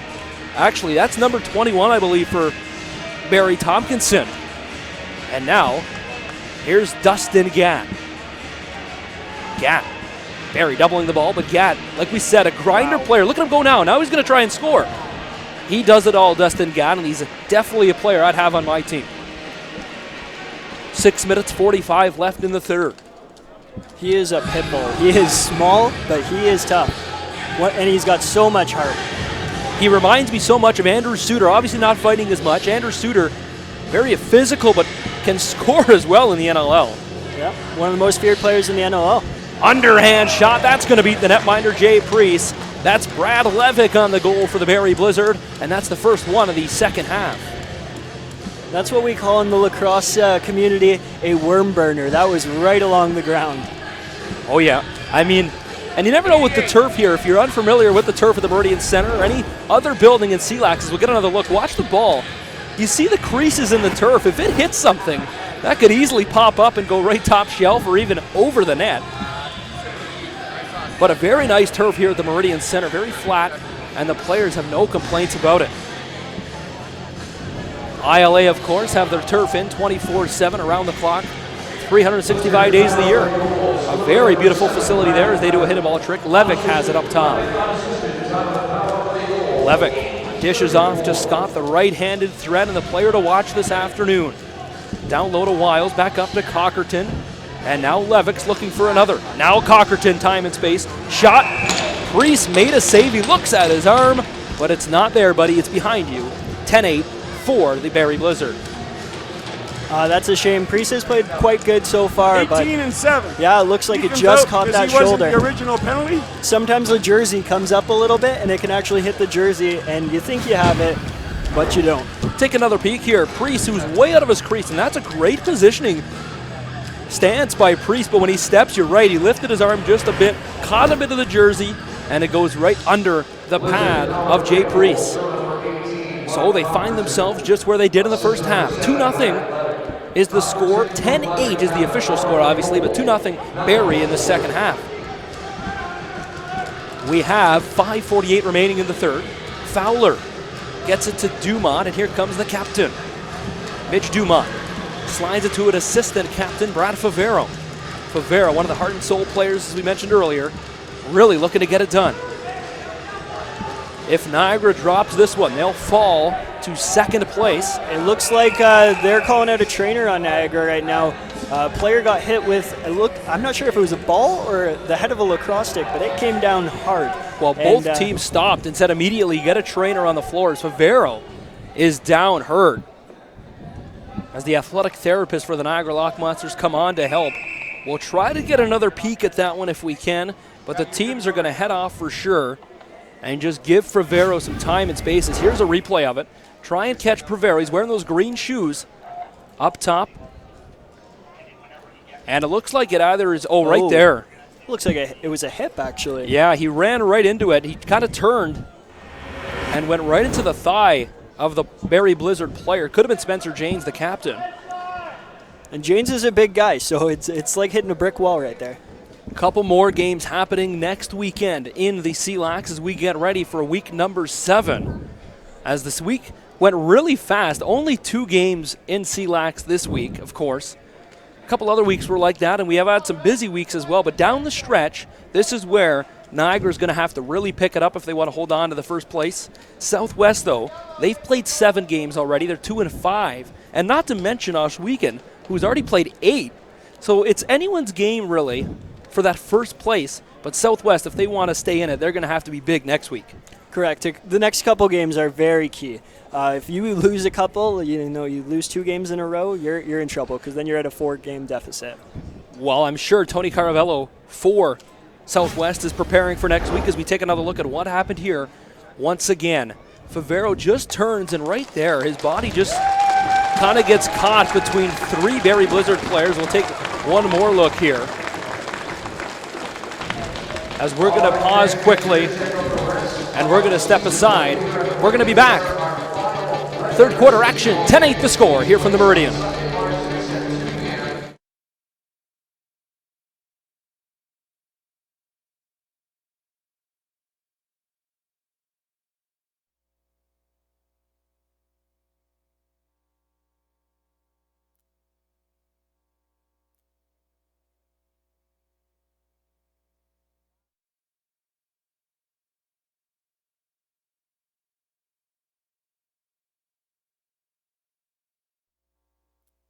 Back inside the Meridian Center, tweet us your 3-star selections of today's game. 10-8 the score here. Tweet them at JVI Video and at CLax League. We'll get to those later on in today's broadcast. We thank all viewers from across Ontario and Canada, or wherever you are around the world. Thanks for tuning in. Spencer Tangway alongside my great partner, Kennedy Diet, and the rest of today's broadcast crew. There's Caputo. He's got 3 tonight, almost had 4. Dinelly says no, though. Loose ball picked up. Brooker Muir, I believe, pulled away from that one, and now Phil Caputo again. If you're wondering what happened actually to the player that did get injured there, he did get up, and he is okay. Players helped him to the locker room, but he's all good, so we can all brush that sweat off our head. And now, with 4 minutes, 40 seconds to go, the Niagara Lock Monsters are without Brad Favero. But we might get a return of him. We'll see. He's one of those players that'll do anything to get back on the floor. And now Wiles gets pushed away by Brooker Muir. Caleb Wiles, what a vision look. Tried to find Maudsley. They find Wiles. Just couldn't get a good look on it. Good shot. Picks it up, though. Wiles is getting the opportunities. It just looks like he can't finish it. Well, they get called for a shot clock violation, a rare occasion for Barrie, who likes to control the game and really utilize their 30s. That time they didn't get a shot. Barrie, the home arena, is the Barrie Molson Center, as there's a beautiful shot. Give that one to Brian Neufeld.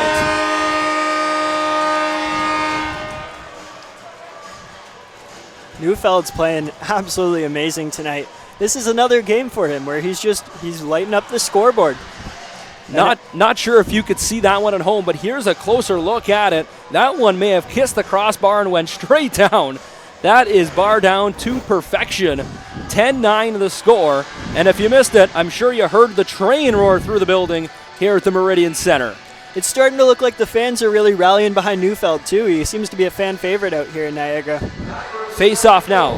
Players are dancing around the dot. Finally pops out. Barrie wins the draw.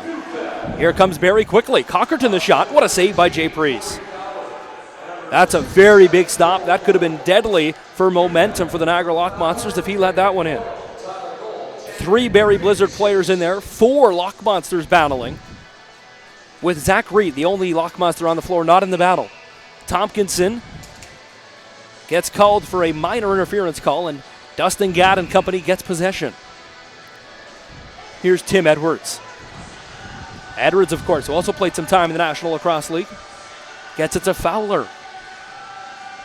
Fowler's going to settle it down here, and he doesn't want to rush too much here. Fowler to to Potter. Penalty coming. Niagara drew a minor. And right in time with 3:13 to go. This might be what the doctor ordered. Niagara gets a man advantage. So if you're the coach, Atwood, for the Niagara Lockmonsters, you got to think you want to utilize this power play and really control the pace of the remaining 3 minutes of this quarter and head into the fourth with more momentum than they had. A very slow period, or quarter, I should say, for the Niagara Lockmonsters. Only one goal, but a couple of good chances. Matt Atwood's a fantastic coach, and he's got a bunch of brothers that actually played in CLax. So that is true. It's a lacrosse family. But I expect, exactly as Spencer said, it's going to be a very smart power play, and they're not going to force anything. They're going to work it around. So many great families involved and relationships involved in CLax and in Ontario lacrosse, of course. Sandersons in Orangeville, as you got Caravellos, of course, up there as well. You got the Atwoods throughout Ontario, residing here in St. Catharines, Ontario. Atwood, also the coach of the St. Catharines Spartans, who play at that world-famous, as Rod Mahood, the public address announcer, says, world-famous Meriden Gardens Arena in Meriden. And that is a barn arena for sure, if you've ever been there.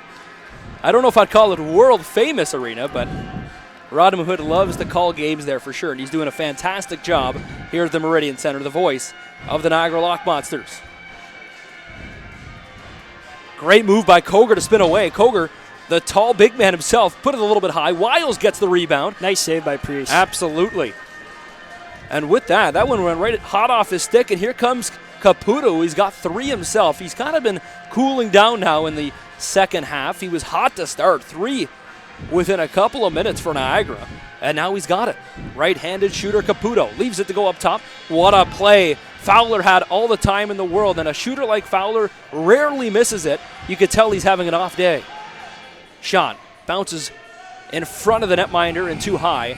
That's a shot clock violation. Whistle's blown right in. Here comes Shane Scott. What a save by Priest to keep his stick there. Sometimes it's about the little moves in lacrosse as a goalie. If you make a big move, it could go right by you. It's very different from hockey goalies. So the fact that he made that small move, he knew where the ball was going, he tracked it down. That's a great play by Priest. Fowler's back on with Reed, and now Slade takes the quarterback position. Slade, number 22, gets it back. Look at this ball move by Niagara. Shot through all the traffic, and Dinelly still makes the save. 1 minute and a half to play here in the third quarter. Dinelly really stretching the floor. Too much muscle on that one. Off the boards, good vision there and good control by Barrie to find it. Barrie got a favorable bounce on that one. That's a member's bounce for sure for the Barrie Blizzard. Tompkinson has it. Reed right on him. Now Gillen is all open, number 27, dancing in front of the crease, but Priest is there to dance with him. 57 seconds. There's an outside look. Fakes and gets it up top. They get it through Cockerton. Cockerton playing a lot of minutes for Barrie this afternoon. Gillen, couple of moves, and no, he says he's in the crease. We're going the other way. This game being close is not a surprise at all. All week, the two teams on social media just giving it to each other, just relentless. I'm predicting a quick shot by the Lockmonsters here. 30 on the game clock. I'm sure they'll get a quick shot and maybe a timeout and pull the netminder. 13 on the game clock, though. They need the ball back if they're going to do it. Outside shot. Dinelly, though, controls the rebound. Barrie's trying to stretch the floor. That one's going to go to Priest. I'm looking at Atwood, and he's signaling the play on. No timeout coming for Niagara.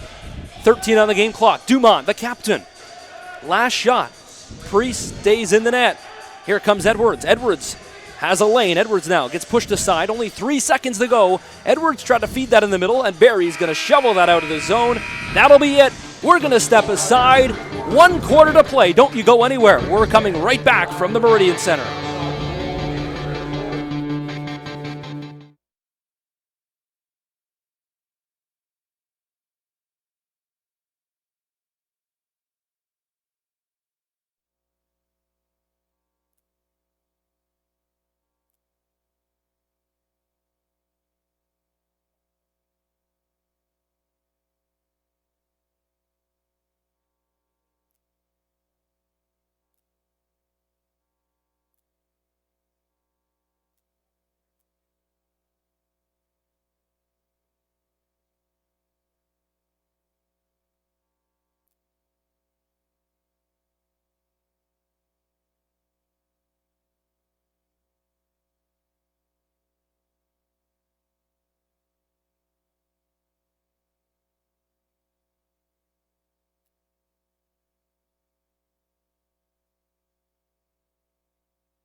Be sure to tweet us who you think our 3-star selections of the game will be. 15 minutes to go, Kennedy, and it'll be a wild fourth quarter. 10-9 the score. An absolute thriller on hand. Face-off, won all the way back by the Barrie Blizzard, but it's deep in their own end. Here comes Barrie. Barrie settling down on offense now. They got a full 30 to work with. Ball to the bench side. 5 Blizzard now on the floor as they got a late change. That one intended to go cross crease to Dustin Caravello, who we mentioned got shaken up earlier in today's game, but he seems to be at 100% now. That's one right over the top of Jay Priest's head. He ducked out of the way of that one, as that one had a good, probably 100-mile-per-hour streak on the end of that one. Yeah, sometimes as a goalie, you got to get it out of the way. Most of the time, you're there to stop the ball, but if it's going high, coming at your head, you may want to duck. Well, we have 14 minutes and 14 seconds to go. And Barrie setting the tone early, maybe an intentional shot at the head. Been known to do a couple of teams I know of trying to do that. Six Nations, of course, they've been known to a couple tricks like that. As there's a shot right at the left pad of the netminder, Angus Dineley, and here they come, Dineley to Tompkinson. He's got a room, Tompkinson the shot, but Jay Priest says thank you very much, kicks it aside. Very nice stretch pass by Dineley there. It's very hard to throw with a goalie stick, so when you can have that pinpoint accuracy, right on. Brandon Slade almost ran over the Barrie Blizzard number 11 in Johnny Ray. Johnny Ray's not a small guy either. That's impressive. Crease dive, and he's called for being in the crease. You can't cross that line. And yeah, actually, Johnny Ray, he was going full tilt. Two locomotives were going right at each other there, but right out of the way, Brandon Slade picked up that Lucy. Loose ball now with Fowler. Fowler, he hasn't really done much this afternoon. Really looking to him to pick up his game and maybe be that player Niagara needs to wake up. I know he's a fantasy favorite for everyone in the fantasy pool, but he's kind of letting them down tonight. So hopefully Corey Fowler can step up his game in the fourth quarter, put a couple points up on the board. So you're saying he's not a sleeper pick like Goa Abrams was, came out of the weeds there and played a big game for the Oswego Demons. That was something else. 15 on the clock, they go to the near side. I think there was one person with Goa Abrams on their lineup that week. And that wouldn't have been you, would it have been? Yeah, I can't say that. 25 on the shot clock. Ball to the near side. Here's Brooker Muir, the Welland, Ontario native. As Muir, good spin away from traffic. Up and over the top. Oh, he just couldn't beat Dineley. Wow, what a save. Get that stick up. If you're not going to stop it, at least put that stick up in the air and give yourself a little bit of a chance. Good job. Well, that's a highlight of the night candidate for sure. Send that one into TSN. Over the top of Dineley, hit the crossbar and his stick at the same time. It remains 10-9. Priest and Dineley have both been making some fabulous saves today. Well, you look at the goals here, 10-9 the score. We're in the fourth. 31 were put up last night at the CLax Community Center. 16-15 the score there. Only 19 here on the board so far, so the goaltenders really a great job this afternoon. And you look at the goalies yesterday, they had a fantastic game as well. And you look at Grant Crowley had a big game, and Jake Lazar as well. Yeah, I'd definitely expect Jay Priest to be in the game next week unless something were to happen in the end of this game.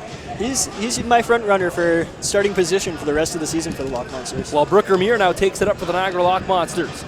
Actually, funny story, I thought I was going to have to go in as backup yesterday for the Oswego Demons, as Ashton Jacobs, normally a player, had to throw on the pads and be Lazar's backup, as Niagara got a nifty little behind the back by Caputo, who had the hot stick all game long. You were on the program briefly. For a little bit there, yeah, I thought for sure I was going to pick up my pads in the car, but Ashton Jacobs did the role for me so I could call the game. So big credit to him. 18 on the clock. I think JVI appreciates that one. 14 on the clock now, the shot clock. Up top it comes for Barrie. Wiles gets it down to the far side. Wiles sets a seal. Uses it, but great defensive pressure from Niagara. They've been absolutely just really pushing Barrie to their extreme and pushing them outside. Nice and throw. they have nothing out of it. Reese is going to get an apple here maybe. Now he won't, as they just got off to Critch and he couldn't pick up the loose ball. Yeah, Caputo came in there fast. sorry, Edwards, that is. Edwards came in there fast. Andrew but just couldn't put Potter, it past. no! Grant Spees came flying in, almost took a tumble himself with his arms in the air and says, no, that's not in the net. Grant's a very intense referee, but he does the job and he does it well. That's why he won MVP last year for referees for the Canadian Lacrosse League. Big shout out to our camera operator, Brody, who is his son, doing the camera work for JVI this afternoon as Barrie comes in and gets a goal. Brody may have had a good look at that one at 4:55 mark of the fourth quarter. 37-11. Take another look at this one as a great feed from number 11, Johnny Ray, will pick up an assist here. Watch this one once again. So he comes in, keeps his foot outside the line, and beats Jay Priest. And that was very close. That was very close. So this is a big face-off. Edwards is there for Niagara. Edwards just trying to dance around everyone. And once again, this is a long Donnybrook face-off style here. They're just shoving each other. And eventually, Phil Kluche, the referee, is going to blow it. And Niagara gets possession. No, now they change their mind. Steps to his right, and now Grant Spees is going to say, hold on. They're going to really talk about this one. One whistle, two whistle. They have three whistles out now. And we're not sure who has the ball. We'll figure this one out. And now they do say Barrie gets it. A little confusion here at the Meridian Center as they play a fantastic song. 20 on the clock. Down low to the corner. Good D by Niagara once again, keeping them outside. Yeah, that's a key. As a defensive team, you have to keep them to the outside, because if you let them cut, exactly what's happened to Barrie on those couple situations where Caputo has actually scored was because of the situations like that. So defense, keep them to the outside. Don't let them in. Sticks up, and you'll have a good defensive game.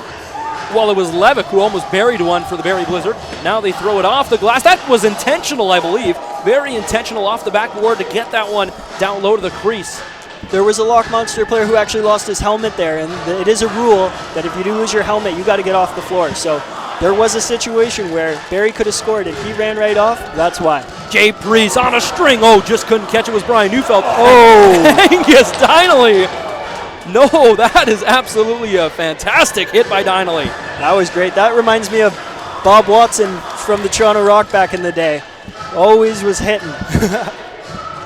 Dineley might pick up the Buffalo Sabres Karuba collision of the game with that one, as he sent the Lockmaster player to the floor. But now 6-on-5 opportunity for Niagara as the officials have their hands up on a delayed penalty for Barrie. Favero the shot. Dineley slides and makes the save.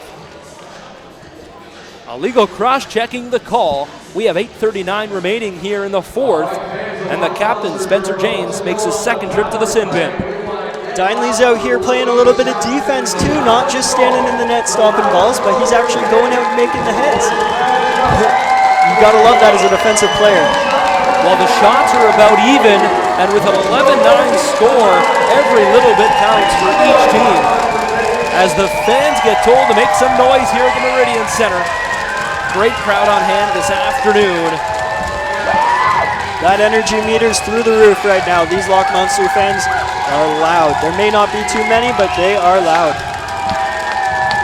Ball up top, down low to Brad Favero. Favero, what a save by Dineley. Dineley just making a little highlight reel himself just this quarter. All the way up top, here's number 88 in Andrew Potter. Potter gets it back. He played catch with Jordan Critch for a second. Critch sets a seal for Potter. That one is off the defender's stick. Dancing in on the line, he just throws it behind his back. Tompkinson, Jay Priest now coming in, and Priest he's is up gonna by go. center. Jay Priest and Angus Dineley putting on a goaltending show. They look like they could be playing player today. Well, Nick Rose did score yesterday. Underhand fake, that one's off the boards. Favero couldn't handle it. Back up to Andrew Potter. Underhand fake, bounces up top. Potter gets it. No, he fakes. Now he gets it. Down low to the crease. Dineley's being absolutely danced around his crease, and they yet can't beat him. Yeah, he's lights out tonight. How about Johnny Ray? Ray with some speed off the bench, up and over top. What a save as Phil Cloutier, the official, got thrown into the boards. Very fast-paced lacrosse here. Absolutely going back and forth. Anybody wants this game. Critch gets it now to go to the far side. Now to Neufeld. Neufeld gets it back. He'd like to add another one. Critch, underhand shot right into the stick of Angus Donnelly. Donnelly's going to look to the bench. Nice pass, wide open is number 24 and Tyler Roche, but I believe Tyler Roche isn't playing today, so that's not 24. We'll get a look on who that is in a second, as that's a flip pass. And now with possession is Robertson. Out of the box is Spencer James. The captain, James, got some room. He's got a big cannon too. That one's saved though by the netminder. Back up top, wide underhand shot, and Priest comes right out of the crease to make the save. Actually, James and Priest, they have a little something in common. They both actually were nominees for the best beard in CLax last year. I think Priest came out with the nod on that one, but it was a close bout. Well, we have 17 on the shot clock. Slade right off the helmet. And with that, they're going to get a break on the floor, but a couple of key moments in this game could have changed it either way, as we'll take a couple looks at a few highlights here, as the players will get a water and a TV and an official's timeout. We'll throw up a couple replays for you to take a look at that could have changed today's game. The score right now, 11-9 in favor of the Barrie Blizzard. Niagara have yet to find themselves in this position at home, as we take a look at a couple of moments here that could have changed today's game. Niagara's goal was a goal. Barrie's was called in the crease. So with that, those two moments right there could have changed. If the calls went either way and flip-flopped, Niagara could be there at 10-10.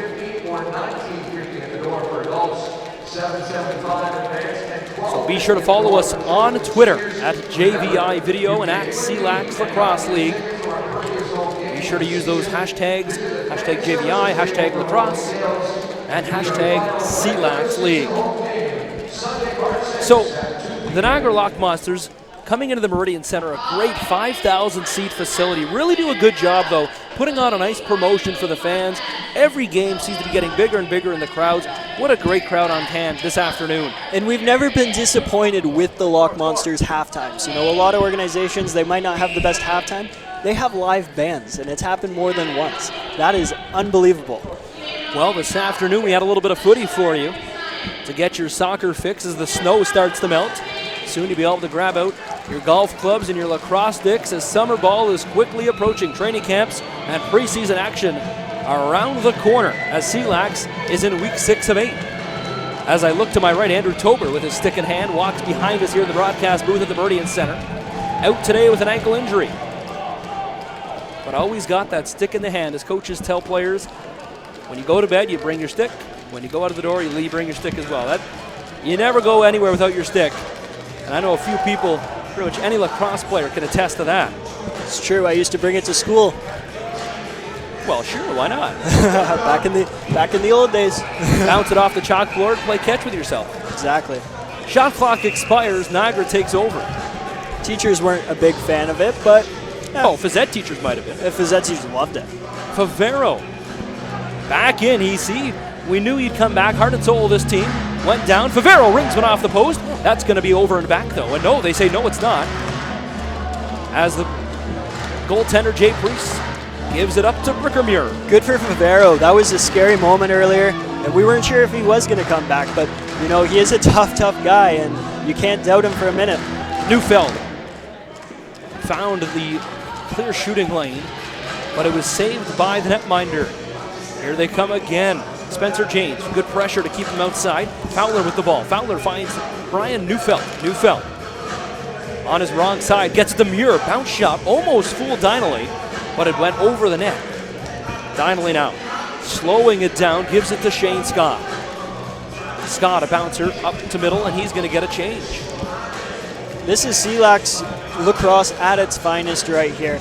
all the players, they can both play offense and defense. In the NLL, they're more either offense or defense. But all these players, they can go both ways, and they're good at it. Big shout out to the netminders today, playing some offense as well, as we've seen a couple big hits from each goalie.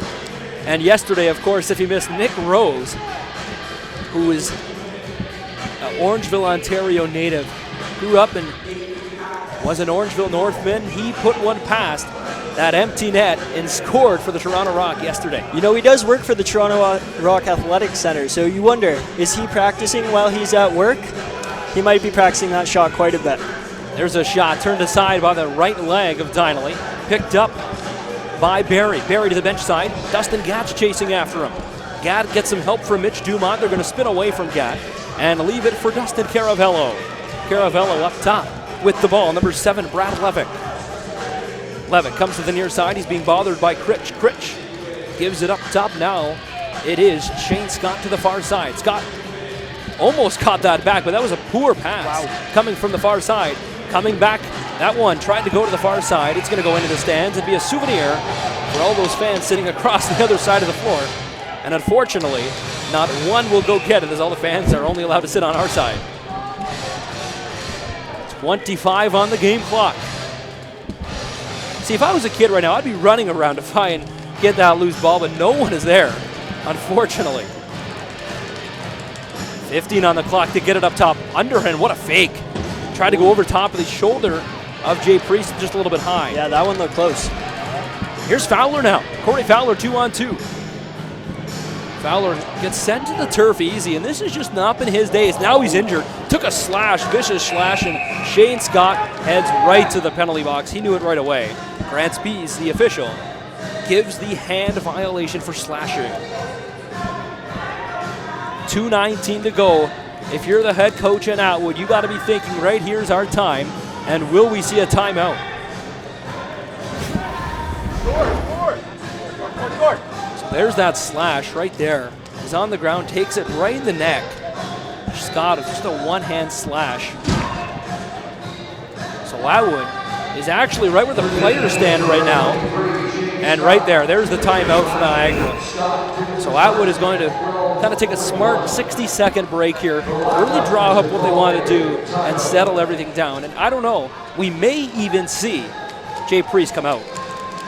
Matt's a very, very good coach when it comes to drawing up plays. You'll see him often throughout the season doing that and succeeding. Well, the playoffs are right around the corner. How about Friday, February 26th? Be sure to join us. The Niagara Lock Monsters will be at the Iroquois Lacrosse Arena, playing host to the Oswegan Demons, and the Southwest Cyclops and the Durham Turf Dogs have a date at the General Motors Center. 8 o'clock start. Don't you dare miss that one on CLax TV1. How about a Sunday afternoon battle? And that'll be the Barrie Blizzard hosting the Niagara Lock Monsters, home and home for these two teams. They'll play on CLax 1. We'll be live on the air 5 minutes before 2 o'clock, right here on CLax 1. Don't you dare miss it. That's an also big game. Niagara gets a rematch with the Barrie Blizzard on Sunday, February 28th.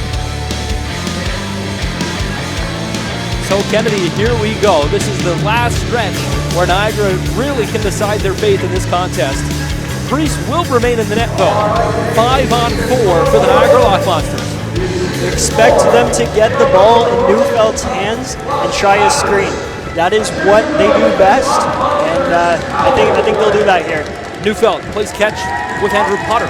Potter, Neufeld, Fowler, Favero, and Reed on the power play. Reed has it, loses it though, and picked up by Spencer James. James, the big man, 2-on-1 for Barrie. Unfortunate break for the Lock Monsters. Tompkinson gets it. He's got around Neufeld, but big man Jay Priest keeps the crowd in it. Priest looking at the bench, but he's not going anywhere. We're 30 seconds deep in the power play. No shots for Niagara to show for it. Up top to Potter. Potter, he scores! Wow. Trick play! I don't know if that was intentional. That looks like a pass that just went right by the guy in the front. If Andrew Potter is going to do an interview, he's going to say that was drawn up like perfection. But absolutely, he tried to feed that into the highest slot, and that's why Donnelly didn't even move. Take another look. Got to feel sorry for Angus Donnelly here. Watch the top of your screen. The ball is going to go to Andrew Potter. And now look in the high slot. Look, there's Neufeld. They tried to feed it to him, but no. The screen fooled Dineley, and he didn't even move.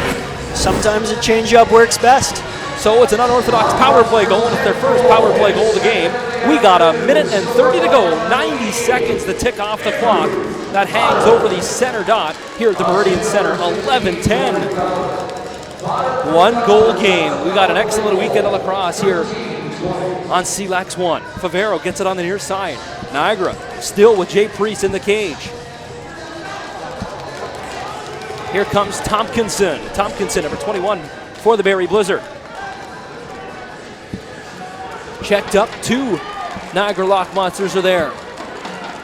Tripped on the floor. Tompkinson gets it back from Fowler. Under 60 seconds to go. Barrie's got control, just settling it down. Barrie doing a fine job. Priest steps out of his net. He's going to try and help Neufeld. And number 19, Phil Caputo in there. There's 42 seconds left now, and it could go either way here. This is a real nail-biter. It looks like Priest has been pulled, and they're bringing the ball to the top. Neufeld's got it up top. Okay, he's down to Potter. Is Potter going to try that pass again? I don't think so. Well, this is where Niagara really needs to find their rhythm here. No! Barrie almost puts it in their own net. That was very close. That dribbled right across the goal line, just to the side of the net, though. Barrie's bringing that up the floor. Picked off by Niagara. 10 to go on the game clock. This is their last chance. Here they come. Andrew Potter finds Slade. Slade needs to get up and get a shot up top. Needs a shot. Horn's going to sound, and that'll do it. Angus Dineley and the Barrie Blizzard are going to pick up today's victory. Dineley's fired up, but he has great reason, too. Awesome play by both teams so far. This game was definitely a game for the Classics. Both teams played fantastic, and you gotta give props to both the goalies as they both stood on their heads tonight. But it looks like it was just inched out by Barrie just a slight bit. So we'll see what happens on Sunday when they play each other again on a rematch, and it could get physical. Well, you gotta think, when you see a big game like this, the Niagara Lock Monsters finally lose on home turf, but really, that's not a loss. I mean, it's 2 points loss, of course, and they're going to lose the sole possession of first place. But that's a great game for Niagara, both and Barrie, going into next week, and that proves why these two teams are at the top of the leaderboard. When you let in 11 goals, that's nothing to be ashamed of. Lacrosse is a very high-scoring game, and 11 goals is actually something to be proud of. Well, of course, with these bigger nets now, they used to be the much smaller nets, and of course in junior they changed. I would assume as a goaltender myself, you give the goalie 4 1/4, and that's even much. 3 or 4 1/4, that's a great night for a goaltender with all these really talented shooters out here playing in today's game. We'll get to 3 stars in just a minute, but we'll talk quickly about how this game will affect the standings, of course, as Niagara salutes the crowd here at the Meridian Center. And we mentioned a great crowd on hand. So Niagara's going to head off, the losers of today's game, and the first time they lose in 2016 here at the Meridian Center. Beautiful new facility downtown St. Catharines. Take a look at the standings coming into today's game, of course. Niagara, we see kind of the top position. That'll change. They're now 4-3. Barrie, of course, 5-3. So with that, that's going to change things, of course. Niagara will have that goal differential of 1 as well. Barrie's going to go up to 10 points here, so they are going to have the lead. But you got to remember, Niagara is playing Barrie on Sunday. So if they win in Barrie, which will be a challenge, but I think it is obtainable, they will end up back at the top of the leaderboard together. Well, as we see the ball toss happening now, as we will get you your 3 stars in just a second, let's take a look at who will take our 3 stars, and how about Angus Dineley? He really did a fantastic job there for the Barrie Blizzard in today's game. Dineley, of course, one of the bigger and most great goaltenders in this league that you can count on night in and night out, and he really got a job done there. Yeah, as I said before the game, he's a brick wall, and it's going to be very difficult to put it past him. How about the second star? And that's Shane Scott, also from the Barrie Blizzard, and he was our player to watch. He really did a fantastic job when he settled in on offense. couple of goals and a couple of assists as well. He really was physical, getting those offensive rebounds and really settling down on offense and controlling the zone. Shane Scott was a little bit quiet in the first quarter, but he brought his game up in the rest of it. And how about Phil Caputo? I'm going to call him Phil the Thrill because he thrilled everyone here at the Meridian Center.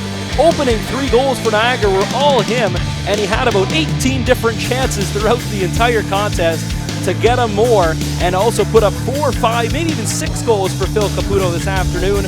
But he did an excellent job here on the JVI Sports Network.